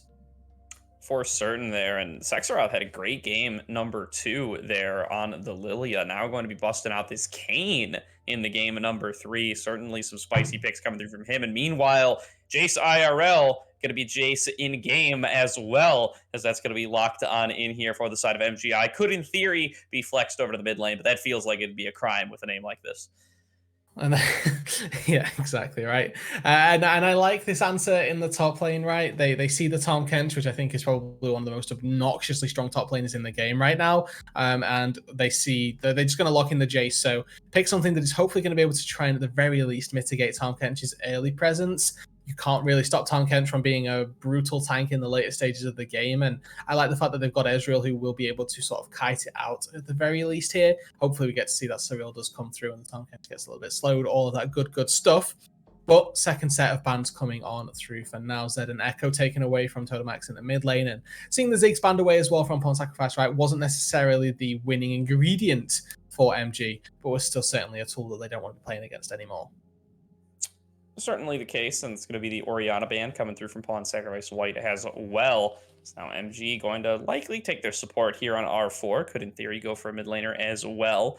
Now going to see what they want to go for. The Assassins have been banned away, so maybe setting up for a little control mage that they want to keep safe. But they actually are going to lock on in that Leona to pair up with the Ezreal to face off against the Ashe, and it looks to be the Braum here should be pretty good up against those skill shots coming on through from the Ezreal and the Jace. Yeah, okay, so picking the Braum could be the Thresh, or no, Thresh banned away, never mind, Kiri ban, that's on me. But Braum sort of takes this replacement of Thresh as the sort of budget supports peeler, I suppose, right here, but you still want that bit of frontline presence that you can have. The Unbreakable going to do a pretty good job at that. The Freljord down on the bot side duo going to be coming through to make slowing up this MG bot lane incredibly easy in the MG squad in general. We've got a blue theme for PSW as opposed to the orange one that MG have gone for, and at the present moment here, Ezreal Leona down on that bot side, going to be one of those patented bot lane duos, but not because of how well they synergize with one another, but how well Ezreal synergizes with being left on his own, and how well Leona is able to roam. Absolutely. Here's LeBlanc going to be the lock-in as well for PSW. They're going to take that Assassin into the mid lane. They get the Zed and the Echo band away, but they still have a tier 1 available for themselves in the form of this LeBlanc. Lissandra being hovered, and it's going to be locked on in. Tried and true counter to the LeBlanc here. Can W, as she distorts on in, can go for that ultimate to survive burst combos. Certainly going to be a spicy one coming on through here for the side of Watercat. We'll see if they are able to perform up against Totomax on the LeBlanc. And I don't subscribe to this Lissandra as a counter pick, right? I can see it, right? I understand why people believe it and why it certainly does play out this way, but I think that LeBlanc still has an absolutely fine laning phase and can certainly, do well enough in a laning situation, in a team fight situation, to be able to mitigate the power of the LeBlanc or of the Lissandra more so than anything else, right? Lissandra is still a very good team fighting champion, regardless of her utility and her tools to try and counter pick onto this LeBlanc. We look across at the composition that MGI have drafted, and there are a couple of targets here that LeBlanc can jump onto. Jace not necessarily going to be wanting to build himself that more about Mortius this game. which means he's going to be incredibly susceptible to going down to the LeBlanc Ezreal as well. Similar sort of story. For certain, as now gotta see how these team comps are going to really clash up against each other here. It's not the kind of hard team fight focus that we saw from Unsacrificed White in the past year. Instead, they have these dual assassins in the form of LeBlanc and the Kayn. Could also be Red Kayn for a little bit more of a bruisery setup, but that's beside the point, as they can get these fights going from pretty far away with the Ash Arrow, but it's not really setting up for the big AoE wombo combos like we've seen in past games. Meanwhile, though, on the side of MGI, they are still certainly on the wombo combo train. They have the Solar Flare, they have that Cataclysm, they have Lissandra, who's going to be looking to Frozen Tomb people all day long. We'll see if they're going to be able to find the fights that they're looking for, as now they have a little bit of a stronger early game this time around than they've had in the last game, at least for certain. Yeah, and that early game presence we're going to need to be sort of exemplified, right? In game number 1, they sort of sat back, rested a little bit, and sort of got, we'll not say lucky, but weren't punished as hard for having such a weak early game composition, because they had some sort of strengths to it, right? They had a nice topside matchup going in their favor with the Gangplank into Cho'Gath matchup. But this time around, they've got a similar sort of story here where they'll be able to hopefully sort of leverage some top-sided pressure more so than anything else here and get them maybe an advantage for themselves right here in the early stage, which isn't something that we've necessarily seen from MGI just yet. So maybe a different look for them in this game. Pawn Sacrifice White, on the other hand here, that pick potential that you sort of highlighted with the Ash Arrow, certainly something that I want to see how well it's able to be met, because we've got ourselves obviously a lot here of pick potential with not just the Ash Arrow, but then you follow that up with the LeBlanc damage that comes on through, with the ability to maybe use Tahm Kench's W Kayn coming out of a wall. You might be an Ezreal here, but if you get caught out by an Ash Arrow, no Arcane Shift is going to be able to save you, just because of the sheer mobility that comes through from this Pawn Sacrifice squad. Yeah, eyes on Ginkwall here for how he's going to be able to play these fights out as deftly as possible, trying to dodge on out from all the potential CC sources that are going to be available on the side of Pawn Sacrifice White. Are pretty skill shot dependent to actually get this Ezreal locked on down. So if he's got his wits about him, if he's got his Arcane Shift off cooldown, going to certainly have a lot of opportunities to stay on the edges of the fight, raining in those Mystic shots, dealing a whole heap of damage, while everybody else deals with the frontline business. The Leona, the Jarvan, the Lissandra diving in to face off against the front lines from the side of Pawn Sacrifice White. And that front line that they've drafted, I want to see how well this Tahm Kench is able to sort of play itself out and what sort of impacts we're going to be seeing from it, because it's very frequent that you'll see a Jace try and win a lane and become an absolute nuisance sort of early on into this game as well. And I think that up against a Tahm Kench, you have every right to do so. Obviously, ranged versus melee advantage. But I think that Tahm Kench is probably just the best top laner out there in terms of being a brutal tank to try and kill, more so than the Ornn, more so than the Dr. Mundo, which we saw see a little bit of presence as well a couple patches ago. So I, for one, very excited to see what PSW can do with this Tahm Kench. Also very excited to see what Jace IRL can do on his namestay champion. Certainly am as well. And with that said, we're going to throw it to a quick break while we get loaded on up into the game, but do not go anywhere. We're going to be right back out of the Rift to find out who's going to take this series in this game number 3, if it's going to be Pawn Sacrifice White or MG Insurgence. Regardless, we'll be right back.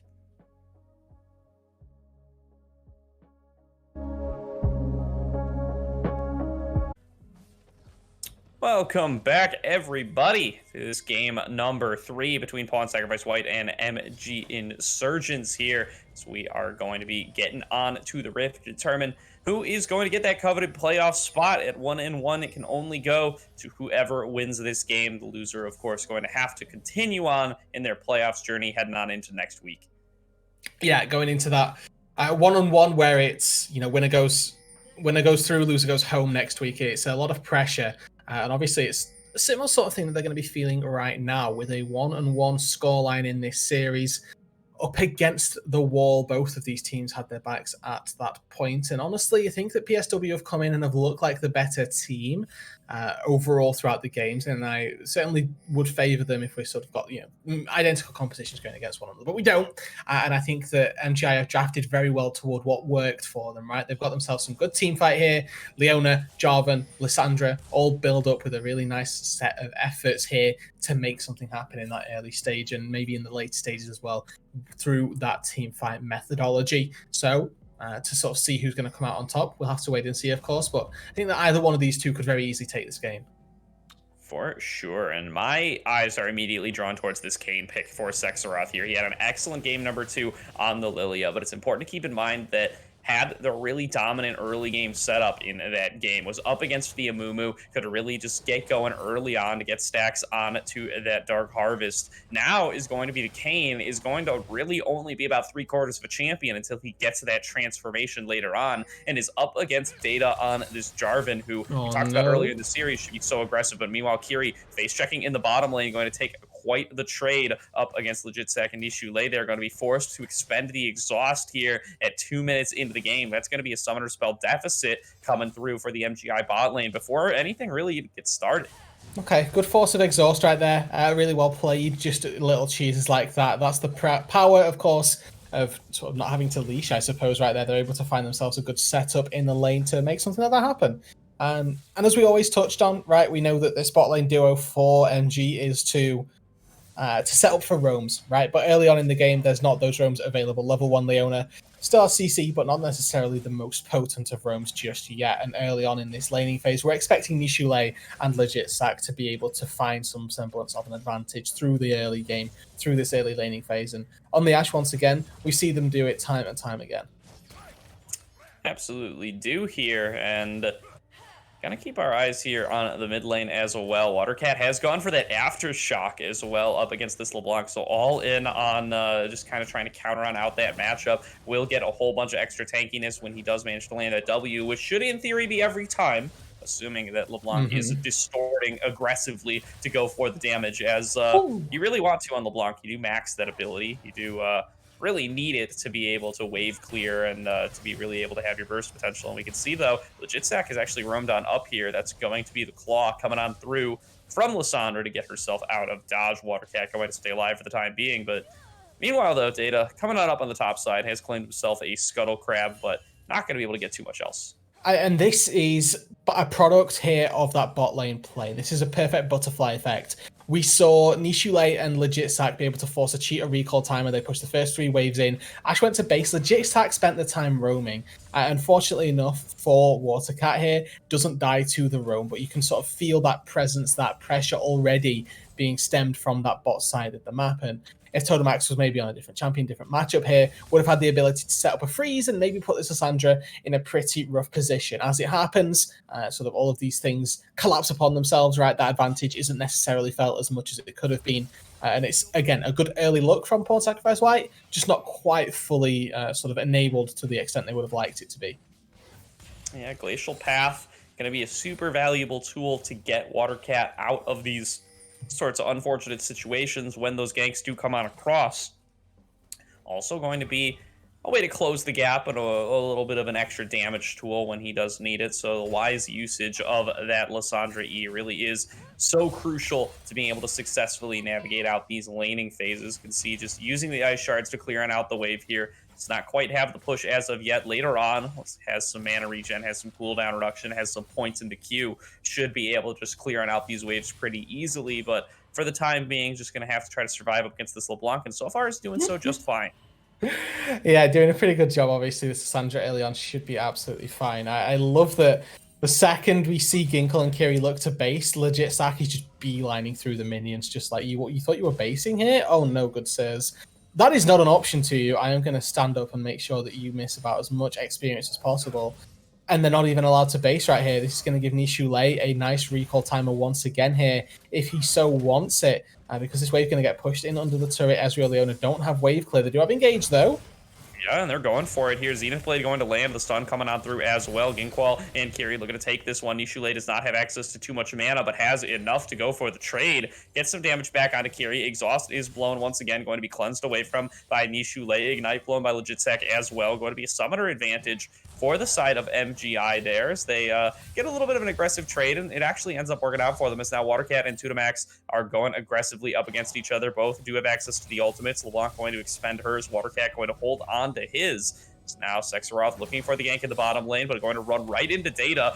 So Jarvan just waiting for him here, and he gets forced out of Nice. the wall. Did not have enough range to actually get on through, and that's first blood picked up to the side of MGI. Nicely played there. The slow from the golden Aegis, I think, actually forces Sekhiroth to get spit back out on the wrong side of the wall.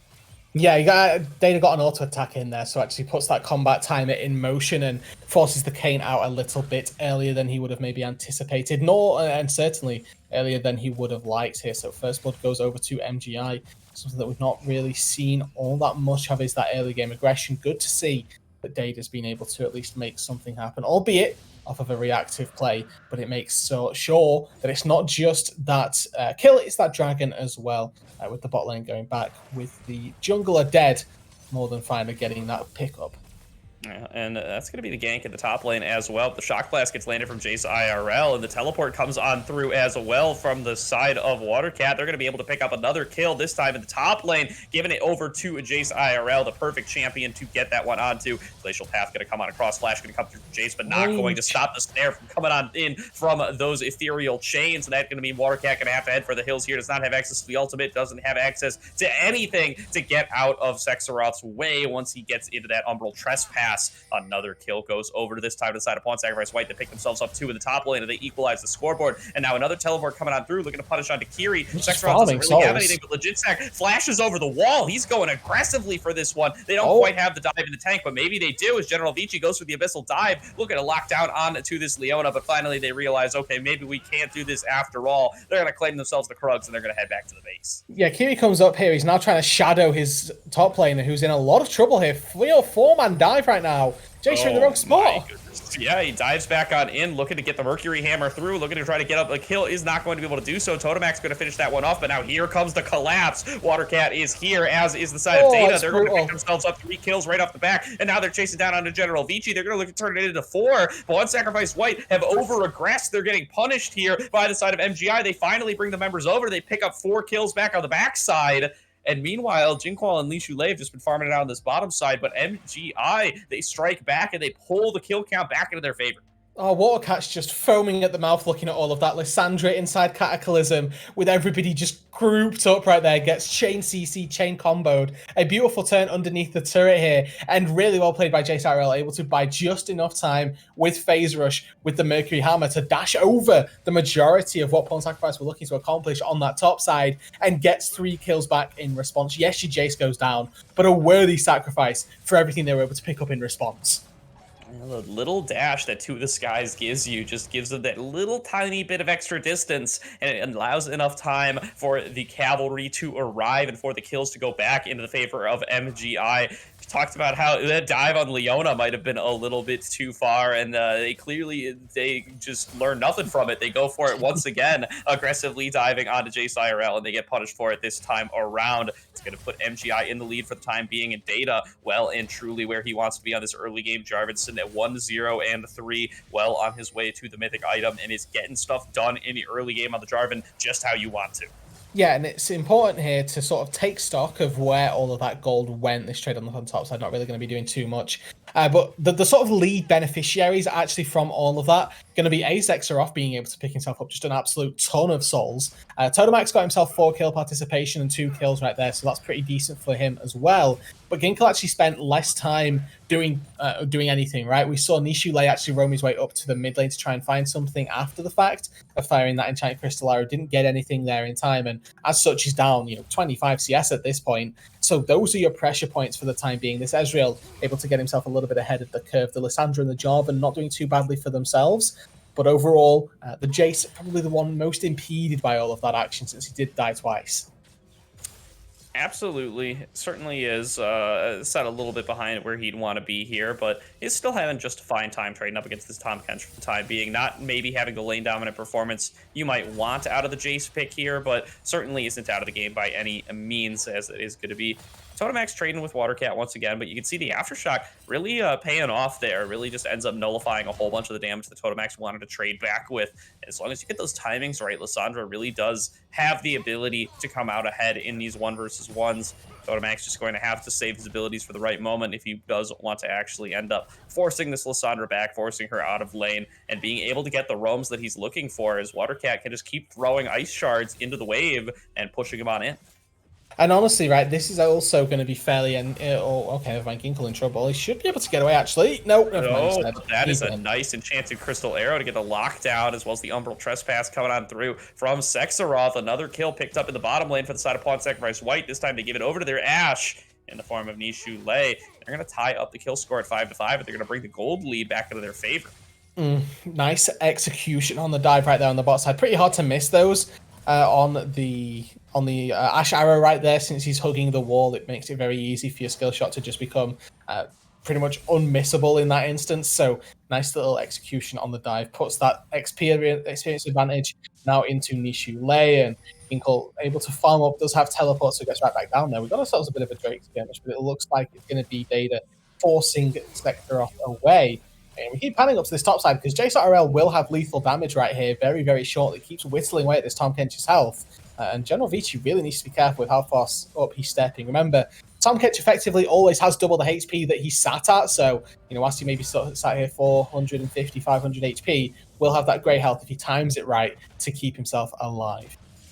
Yeah, curious to see if we see JSRL go for something like the Serpent's Fang to try to mitigate that same effect you're talking about. That item is a little bit nerfed on this patch, but still would be plenty valuable up against that Tahm Kench. Curious to see what his thoughts are on that item. There's a face check coming on through from Watercat, walks into the 1 versus 2, has that ultimate from Ezreal to try to stay alive. That's going to be the Frozen Tomb thrown on down as well. Going to keep him alive, going to get him that health regen, and Data can actually come on through, picking up the kill onto Legit Sack. And that's just the survivability that Lissandra brings to the table. You think you could take her on down, but she just tombs herself up, regens some HP, calls in the cavalry, and they end up getting a kill on the side of MGI here. And that's pre-Zhonya's as well. We're expecting what looks to be potentially Everfrost, potentially Ludens here on the Lissandra. So getting a nice quantity at the very least of that magic damage through early doors. And then that Zhonya's comes through as well. Going to bode very well in terms of safety. Nishu Lei stepping forward with absolute aggression right now. TP coming in. Yeah, teleport coming on through. Enchanted Crystal Arrow going to lock down out of Kiri. He's going to look to try to sacrifice himself to try to keep his AD carry alive, but Totemax sees right through it, dashes right past. But here comes the turnaround once again from Data, going to pick up that kill on to the PSW mid laner. And now Watercat is here, has no lane opponent to worry about, going to lock down out of Legit Sack and going to be able to pick up that kill as well to go over to the side of MGI. And the teleport comes up through from Jace IRL. He nearly one-shots the position there, as they are going to be forced to back on away. Ashe has to be very careful up against all this burst damage, and now the lockdown coming on through once again. There's True Shot Barrage coming through from Jinqual. Started it off and is going to keep on going. Seksaroth flashes forward, trying to finish off onto the opposing AD carry, but just gets locked on down by all the damage from MGI. Another kill gets picked up there. There goes the Flag and Drag coming on through onto General Vici. They're going to finish that kill off as well. Watercat going to once again go up to 3-1, and now it is going to be another fight one for the side of MGI. They finished off 3 kills all in the course of that fight, and now they're going to push into this bottom lane, which they already threw the Herald into earlier. They're taking control of the game, Rude. It's a fiesta, baby. Let's go. We have 15 kills inside 14 minutes. First turret not even going to go down here. Totemac's probably going to be able to finish off Ginkle here. Smoker's area not going to provide him enough solace, as Distortion's going to be back up off cooldown any second, and that's going to be all but done for the crying here. Ginkle falls. There's our 16th. And we got ourselves an absolute banger of a game number 3 here, Gordo. Everybody battling it out at pretty much every single turn. And at this present moment, it's MGI who have themselves a nice lead, 2.5k to the good, as you can see down there on your screens. Lead share of that gold is actually ahead for Ginkle on the AD carry. For the top lane as well, JSRL has a large portion of that gold lead. And then just slight gold leads across the rest of the map to bolster out the rest of it here. So look at Data, look at JSRL, excuse me, and look at Ginkle. They're your 2 pressure points right now. They are where your advantages are for MGI. They certainly are here. Got to keep an eye on Sek'Sar this course as well. There's Oh, going to be the ultimate coming out across from that Enchanted Crystal Arrow. Not going to land onto Jace IRL, but doesn't even matter as Sek'Sar is here as well. Does have that knock up on his W. Now going to get smacked away by the side of this Jace who tries to flash on over, trying to get the distance, trying to stay alive. Umbral Trespass, though, does plenty of damage, and he has no backup. It's just more and more members of Pawn Sacrifice White coming top to punish this Jace. They're going to finish themselves off another kill there, and they are once again going to claim a little bit of prio around the map. They get the shutdown onto the opposing top laner, who did have so much of that gold lead, as you said, and maybe are even going to look for a little bit of a turret up here in this top lane. But instead, they're calling everybody down towards the middle lane. They're making sure that they don't give up pressure elsewhere and make sure that nothing actually gets traded. They're going to keep on keeping on, so they're looking to try to win some of these fights coming into the later game. yeah, and honestly, right, that pickup right there is exactly what they need to start putting themselves back out on the map and hopefully try and start finding some advantages right here, because that is the pickup that they've been looking for pretty much throughout this game right here. Just try and pick up Jace, but every single time they've been collapsed on in another manner, they've been sort of punished for their over-aggression. That time it cost them a bot lane tier 1 turret, which is maybe a more macro-oriented punishment than we've necessarily been expecting by either of these two sides. But the difference between those gold tallies, as you can see, now slightly decreased right there. Definitely a beneficial play for PSW. Traded back, though, because MGI, with this timing on their A mid lane push and now be the Dragon, going to get themselves priority over a fair number of objectives. Got ourselves the soul point Dragon here for MGI if they're able to collect it for themselves. So expect PSW to put up a bit of a fight. Yeah, it's rough for PSW there. They really wanted to prevent anything from getting traded back on, but on their recall timer for the Dragon, MGI still managed to pick up that mid-outer turret anyway. So now they also have priority over that Dragon. As you said, Rudude, they're going to be the first ones to the objective, and it isn't going to be like that Seraphine game earlier in the series. You're not going to have this long-range lockdown. You don't have the Ore, and you don't have any of these long-range engage tools. Instead, it's going to have to be somebody like this Tom Kench or this Kane forcing their bodies into the middle of MGI to actually be able to get the fight started. Jinqual, you can see, standing farther away than anybody else, just needs to not get assassinated. Here comes the engage from that Braum, going to throw their way on the way through. Now not able to lock down onto anybody quite yet. Jace IRL going to be the one who ends up falling down first. It's going to be joined by the side of the opposing top laner. Now they're looking to finish off onto anybody that they can, but Data's already been shut on down. Kiri going to flash forward, but going to be taken down as well. Jinqual, the last one standing, going to flash over that wall to try to stay alive, and that's a big win for Pawn Sacrifice White. They finish off 4 kills while only losing 1, and they're going to claim their first Dragon of the game. Yeah, and it's the big tank on the top side as well that dies for Pawn Sacrifice White. They've still got all of their damage up and available, down in gold, and they were able to take that fight right there. Kiri played it really well with the instant exhaust onto Totemax, but it was that engage, that Ash Arrow that found Jace IRL. He got bursted down before he was even able to do anything during that team fight. Really good follow-up. Vici dives on in, the Braum ult comes over the top, and Jace had absolutely no impact in that fight. Remember, the power point that we talked about for this MG squad was eviscerated off the face of Summoner's Rift during that fight. Ginkel had a decent enough time trying to fire off some skill shots, but missing a couple clutch ones here and there costs him that damage output and means that it's easy pickings for Pawn Sacrifice White. It certainly is there, and from being behind in the game all in all, they come around huge in that fight. They find their angle, they finish on off the targets that they need to, and they end up coming out ahead. Jace IRL, the first one to fall in that fight, and the only one who falls for Pawn Sacrifice White is General Vici. They play out their front-to-back team fight exactly the way that they want to. They take out the crucial targets, and they come out ahead. They stop the Dragon stacking from the side of MGI, and they swing to gold lead back into their favor as well. So, right, we looked at this composition to be the team fight one for MGI, and now that we're seeing Pawn Sacrifice White be able to show that they can team fight with this one, it becomes a little bit more scary for the MG squad for Insurgents here. They don't really have that game plan in place just yet. Waiting for a couple of second items to come through right here, waiting for Jarvan to have that Sterax, waiting for the Jace to finish up that Mirror Mana and the Lissandra as well to get that Zhonya's fully completed. Upon those item completions here, Gordo, they're going to be in a great spot to start taking team fights, but unfortunately just didn't quite have them in time. But we have another Dragon spawning in about 3 minutes time here. Imagine that these guys are going to be scrapping at pretty much every given instance, and that one could very likely be the next instance where we see a fight, although for both of these teams, fighting isn't something that they've been particularly adverse to, so if they just go again, I would be no way surprised.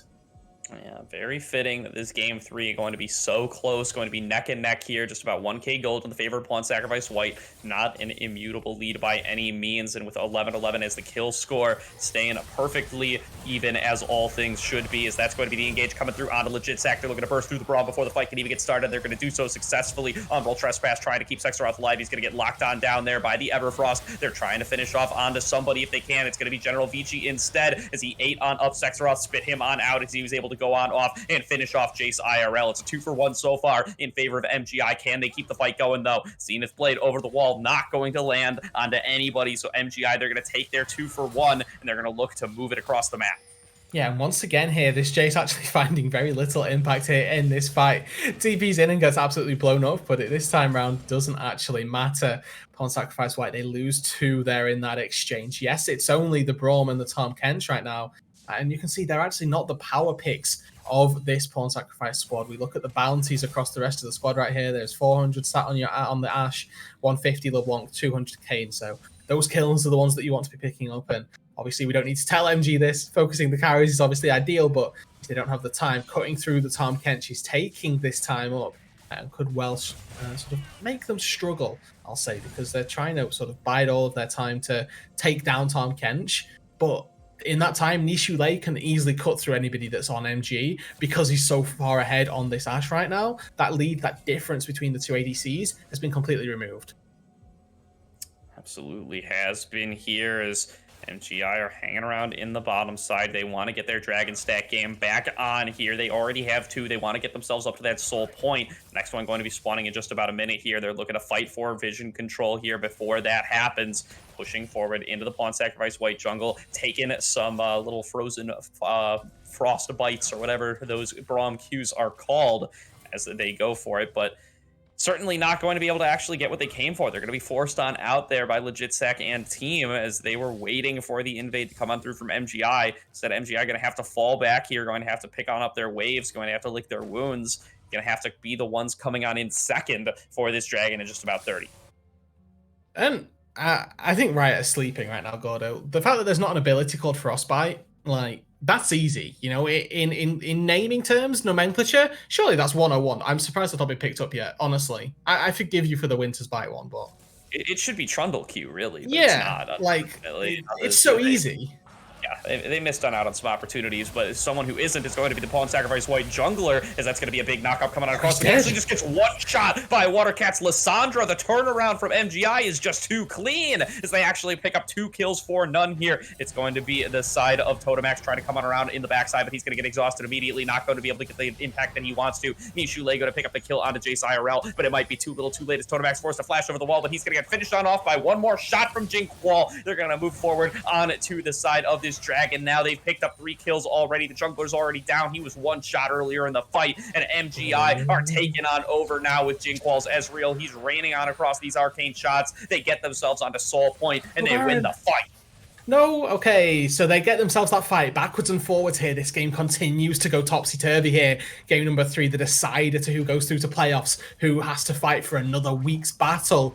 Going to be tossing and turning here. The fight goes in favor of MG this time round, but it's because Pawn Sacrifice overextended just a little.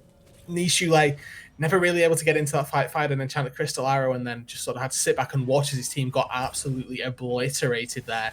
And you're starting to see the power here of Lissandra. Kiri as well, actually, with a Leona Zenith blade that took him across continent, really, to be able to continue the chase onto Totemax there. So picking up time after time, kill after kill. MG get themselves Soul Point now, and about 4.5 minutes time, it's going to be another one of those battles for Pawn Sacrifice White. Absolutely will be here. Legit Sack just clearing away a little ward here, making sure that they're going to have the opportunity to fight for this Baron, as that is going to be the last major objective on the map. It's another pause. Comes on across. Rudude going to be giving us little breaks to chat about how these games have been going in the middle of them here, and really have to call some attention over to the team fighting that MGI have been able to pull on out over these last couple of fights. They have just managed to get the lockdown that they need, and they can just 100-0 somebody so incredibly quickly now that this Lissandra has some items. It's very tough for Pawn Sacrifice White to find their openings. Yeah, and it's not even like the sort of this Or MG back. squad have got necessarily the greatest tank shred capability, right? Obviously, they've got Jarvan, who has a little bit of armor pen built into his kit here. But outside of that, we're looking across. We've got just the makings now of a Last Whisper coming through for Ginkwall here. Jace IRL, of course, as well, has well, not necessarily some armor pen built in. I think we've got a bit of a technical difficulty with the reso client right there, but we are all good back, ready to go now. So, of course, no worries about all that. We apologize in advance, but technical difficulties aside, we are ready to go now. And with the gold dead even, the only real thing separating these two is the Drake score. And with an Infernal Dragon on the board, it's a very important score to be missing. Yeah, those ethereal chains, if they had landed on the Watercat there, that would have been a whole boatload of damage coming through from Totemax. Would have procced the Electrocute, would have procced that second Sigil of Malice from the ultimate, but not going to be the case for the side of Totemax there. Watercat going to come on out perfectly healthy and can just keep on out clearing these waves, making sure that doesn't have to be too worried. Totemax, though, gonna go for another one here. Here he comes, just going to get snared on up, though. The Ring of Frost is just too strong from Watercat. As the ice-themed abilities, they might be getting me held up here this game, but they're holding up Totemax as well, as he just can't find his angle into this Lissandra. It's a tough matchup in the 1-versus-1 this late in the game. But you're seeing, right, that Totemax is constantly finding these chips, these pokes of damage, where Watercat never actually throwing them back. Yes, it's Ring of Frost to stop and delay the LeBlanc, but we're never seeing, aggressive claw for damage, aggressive Qs for damage, and it's costing him here, down 500 HP and now fully within LeBlanc kill threshold. Yeah, there he goes. There's the engage coming on through, but once again, the aftershock going to give him a little bit of tankiness, going to make it tough for Totemax to actually finish anybody off. Chunks him down to half, but expends that ultimate for it. Not that it's going to be on too long of a cooldown here, but Watercat now going to be forced to take the recall. The extended trades still end up going in the favor of this Lissandra. He can't stay tanky forever, or sorry, in the favor of this LeBlanc. So Lissandra can't stay tanky forever. He's going to have to be forced to take the recall, but is already so close to his own base, he just walks back on out. He doesn't even care. Yeah, but now we can see he might be looking to make something happen up against the rest of the squad here, who, as we already touched on, could be fairly susceptible to dying, which is certainly something that they need to be careful for. Watercat obviously picks up the Mercury Treads. It was traded back on by Totemax as well. They've both gone for that build path here, so giving one another the necessary respect. And this is another one of those games where maybe we would just like to see, the Pawn Sacrifice squad guys just, okay, well, we'll just swap our lanes up here. Why don't we send Tom Kench down versus Lissandra, and we'll give the LeBlanc a better lane versus the Jace, right? Because yes, Jace is going to be more scary if you miss your stuff, but you got to have that confidence to find the pick potential. And TK up, or Totemax rather here, has himself, 2-level lead over anybody on MG right now, and with that, on Sacrifice White, they feel confident they're going to start up this Baron right now. Drake spawns in a minute, so this is a bit of a flip right here. Jason Jarvan coming from base. Yeah, they kind of caught MGI on a bit of a reset here, so MGI are a little bit late to the party, but they see that it's going on down now. They've called over Data. He's going to be here possibly in time, and the steal comes through from the Shock Blast. Jace IRL carrying his team, picking up the Baron. Another fight gets started. MGI have the angle that they're looking for. So much damage has already been done by the Baron. That's going to be the lockdown coming on through from that Cataclysm to pick up onto Ash. They've already won this fight. It's just all over but the screaming. There goes the engage from Data. He's going to finish off onto Sexarov. They are already 2 for 0. Now it's going to be Totemax just trying to escape with his life, trying to make sure he's going to be able to defend his Nexus up against these Baroned up members of MGI, but the chase from Jinkwall is super strong. He jumps over the wall. He goes for the 1v1 up against the LeBlanc. Who's the assassin in this matchup, Rudude, as it ends up going on over to the side of Jinkwall. Jace IRL with the big Baron steal, carrying his team and nearly likely securing this win for his team. That's the Tonzo gap, baby. He comes away, steals the Drake, is able to come away, or steal the Baron, and that's going to result in the Dragon Soul as well now for MGI, with everything that they could possibly hope for here to start trying to take this game by storm. Let's see if they can close this one out here with Baron at their backs, Infernal Soul at their backs. They've done all the hard work, Pawn Sacrifice White, to have it undone by a simple Shock Blast. Such a well-timed Shock Blast coming through from Jace IRL. He had the vision. Kiri was able to get on up there, throw on over that board, and so able to see what was going on. It's getting a little collapsed on, though. Winter's Bite will be quite the big slow. That's what that ability's called, by the way. It's legit Sack trying to finish on off this chase. Not going to get it, though. Does connect with a minion. Just impacts on the surface, and Jace IRL going to be able to get his escape. Yeah, so we take a little bit of a second here, we reset ourselves, remember that this game's still in swing here. It's not completely over and done with just yet. We've got some big item thresholds that have now come through for Pawn Sacrifice White on the other side of it. The LeBlanc, most importantly, has hit her Abaddon's Death Cap. We see Nishule as well has hit his third item with the Rage Blade Wit's End and Immortal Shield Bow, all now having come through. We need to have a look at the rest of the map here. Let's hit D on that spectator cam. We got some action in the mid lane. Yeah, Jinqual just finished off Legit Sack somewhere in there. I guess that's just Infernal Drake diff right there, Rudude, is this Ezreal and this Jace, such powerful champions to have the Infernal Soul on. They deal so much extra damage with this super long-range poke. It just feels like it's impossible for Pawn Sacrifice White to do anything about it. And you can see Legit Stack, he came face-to-face with that damage just a second ago. That must have been what happened, as Jinqual finishes off a kill easily, and now it's a 5 versus 4 on this siege. They have the Infernal Soul, they have the Baron. It's so easy for them to just crack on open the mid inhibitor turret, and they're going to crack on open the mid inhibitor as well as Legit Stack respawns. Okay, so they're going to get themselves one. Now they're going to look to all the side lanes. Let's send Jace to the top lane and the rest of the team bot lane. Let's split open this Baron here and make something happen with all three lanes. Worth noting as well here that Ginkle's actually gone for the Zhonya's as a second item here. That Fiendish Codex in the inventory sort of confirming that one more so than anything else. Already has the stopwatch ready as well. So the ability to get assassinated for this guy now very low. Oh, Enchanted Crystal comes on through, but lands on a Data that is not the target they were hoping for. Shock Blast comes on through. Jace IRL takes a bunch of damage from double sigils coming through from Totemax, but that's going to be the LeBlanc ultimate down here for about 10 seconds. What can MGI do with that opening? Can they crack open the bot lane inhibitor turret? Certainly looks like it. That's going to be another Shock Blast coming on through from Jace to clear on away the wave and to do plenty of damage on the backside. Here comes the side of Watercat. He's already engaged with the Frozen Tomb, and now here comes the Cataclysm as well, but this damage is pretty huge from the side of Totemax. He gets the double W, actually is dealing a huge amount of damage. Sekhiroth has actually sustained through this entire fight the Umbral Trespass, keeping him alive. They finished off 4 members of MGI. They're looking to turn this game back. Jinqual shifts forward, is looking to take the 1 versus 1 up against Sekhiroth. He might even get it. He's going to have True Shot Barrage available in just a second. Is he going to fire it on off? He does. Will he land it onto the Kayn? No, he dodges away. It looked like he did the little spin move and was able to escape for just a that's why the escape there. That's bananas, rude dude. Is that's going to actually be a 4-for-2 fight in favor of Pawn Sacrifice White. They defend their base successfully. Yeah, Beyblade's out of that one. Just enough time right there to get out to safety. A really good use of stopwatch from Nishule. Resets the fight pretty much entirely and means that he's able to turn back around, start pumping out that DPS in an instant. And now it doesn't really mean that much, right? And it's unfortunate for PSW that they held their base quite like that. But overall, right, we look at the objectives on the board. There weren't any. There are no objectives for them to take. What are they going to get in response? They're able to go out, they're able to clear the waves, maybe even take a couple of camps from their own jungle here.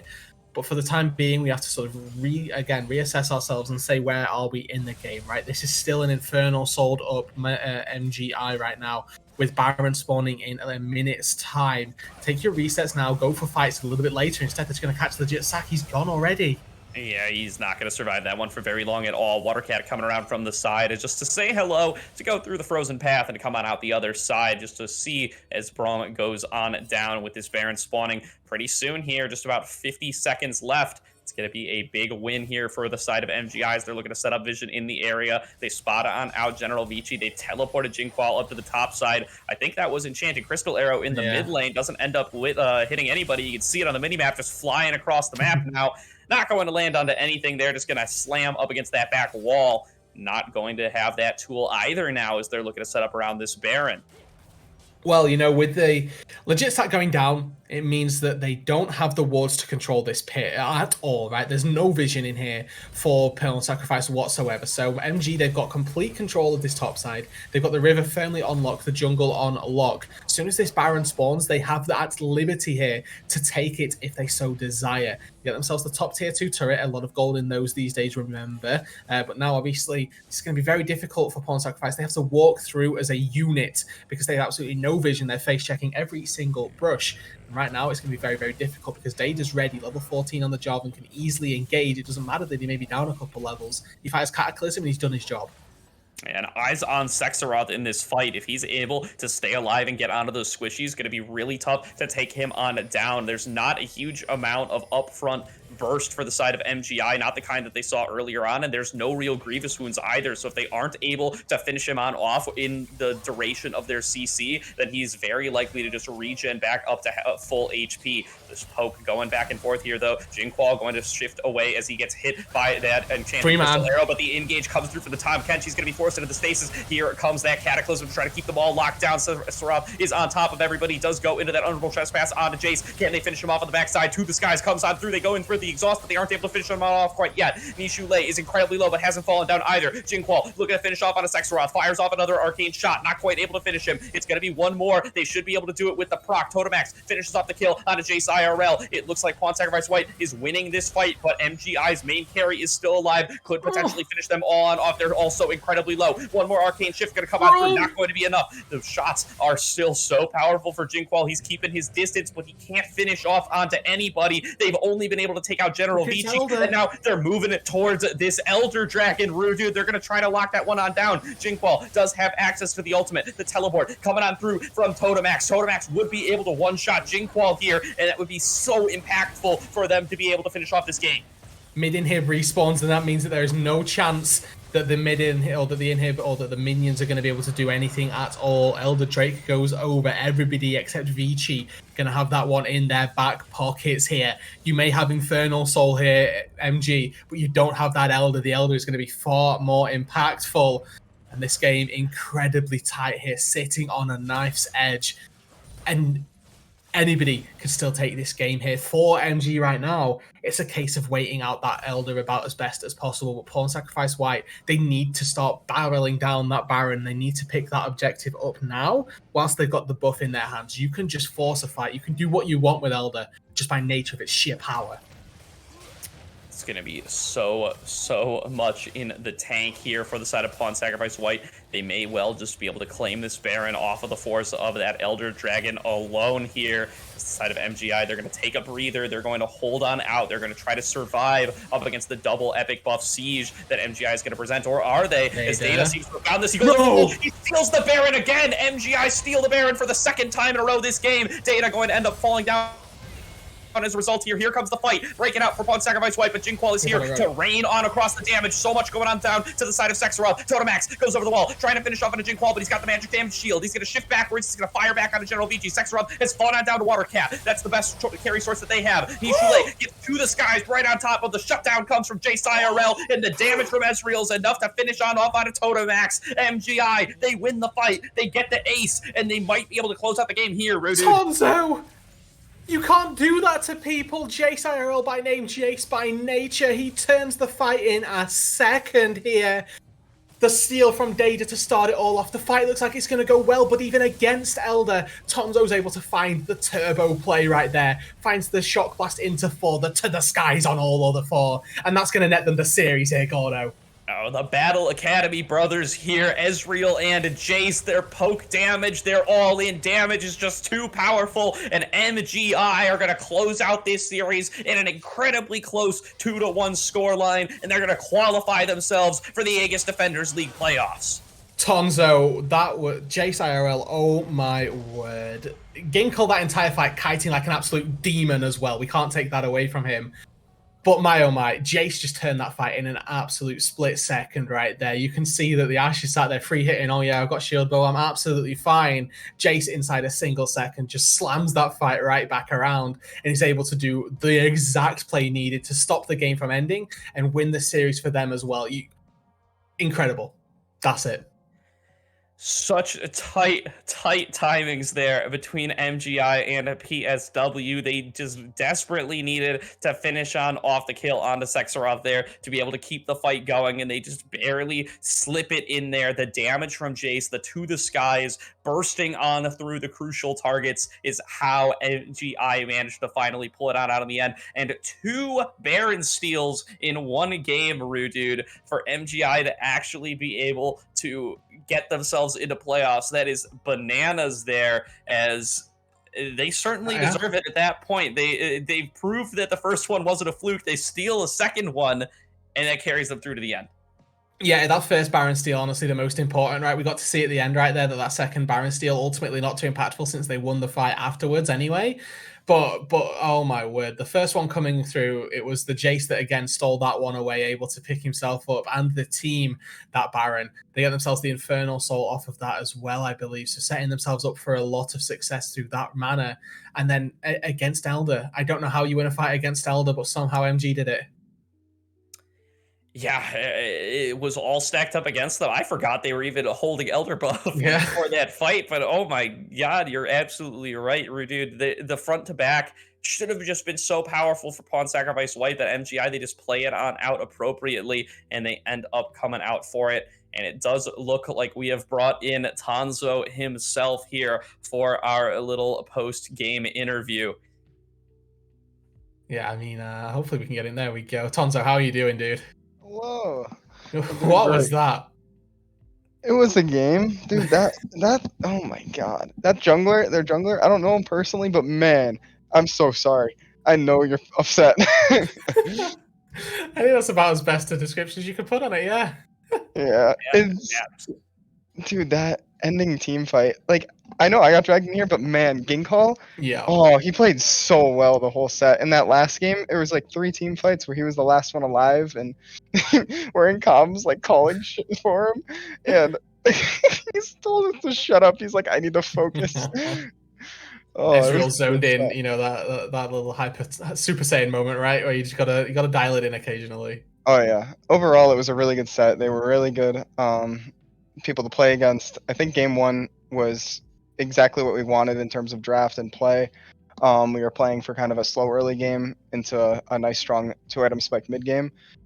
Game two got really out of hand really fast. I think a lot of what we wanted to do fell apart in terms of mid lane. I think their mid laner on the Zed really took the game into his hands. But game three, we were able to wrap it up after what Elder 4 or 6 dragons, 2 Two barons. Baron steals. God, Yeah. man. Yeah, well, for certain, it sounds like you are certainly exhausted after a hard-fought series. But want to talk a little bit about the prep you guys did coming on into these play-ins here. You guys finished the group stage at 2-3. Wanted to improve on that a little bit, I'm sure, coming on in to these play-ins to make sure you can get into playoffs. What kind of work went in over these last couple weeks to make sure you guys were able to level up and win where it counts? I mean, we got to take into account, right? I came into the season halfway through, so it was a lot of spontaneousness, and I was kind of pretty much trying to fill the hole that was left by Shysept. So it took us a little bit to get into a groove, especially with my schedule. Scrims are pretty light, but I think we finally found our stride in these play-ins. Have we played 3 sets of play-ins or 2? You've played That'll have two. been your second. 2. Yeah. So last set it was up against OGU, if I'm not mistaken. Great set. We played super well, coming off a really nice high there. And then coming into the set, we were pretty confident. I think our main worry was their mid laner. He's a great player, a lot of assassins, stuff like that. But we were able to lock him down. We had the lots of CC for game 30 for that LeBlanc and Kane on the Lissandra and the Leona. So it ended up going really well. And then for obviously, so for you guys, right? What's the goal here? I know that you've come in halfway through the split. Does that change where you see this squad, right? Obviously, 2 and 3 maybe doesn't lend itself to a team that's going to be challenging or challenging, hard ends of playoffs. But is that what you see this potential for this squad? I think everyone watching this stream should be scared. I think we are ever improving. Like I said, I came in late, so we're only up from here, and I'll see you guys in finals. Okay. All right, all right. Really exciting stuff there. It sounds like you've made your call outs here and now. Is there anybody else you'd want to shout out here while you got the microphone on you for tonight's games? No, man, just MG as an org, they're great to me. My team, Ginkall, Kiri, Data, and Watercat, they all played phenomenally, and I'm very grateful. Good stuff. Good stuff there. Well, I think that's going to do it for tonight's broadcast. But Tanzo, thank you so much for hopping on with us today, for talking about your time with the team, and best of luck in playoffs, dude. Congratulations for making it. I appreciate it, guys. Have a great night. All right. Well, thank you everybody who tuned on in. Thank you, Rude Dude, for coming on to the stream this evening. Been great to have you back, my man. And from myself, Rude Dude, and Ivar on production, everybody have a fantastic night.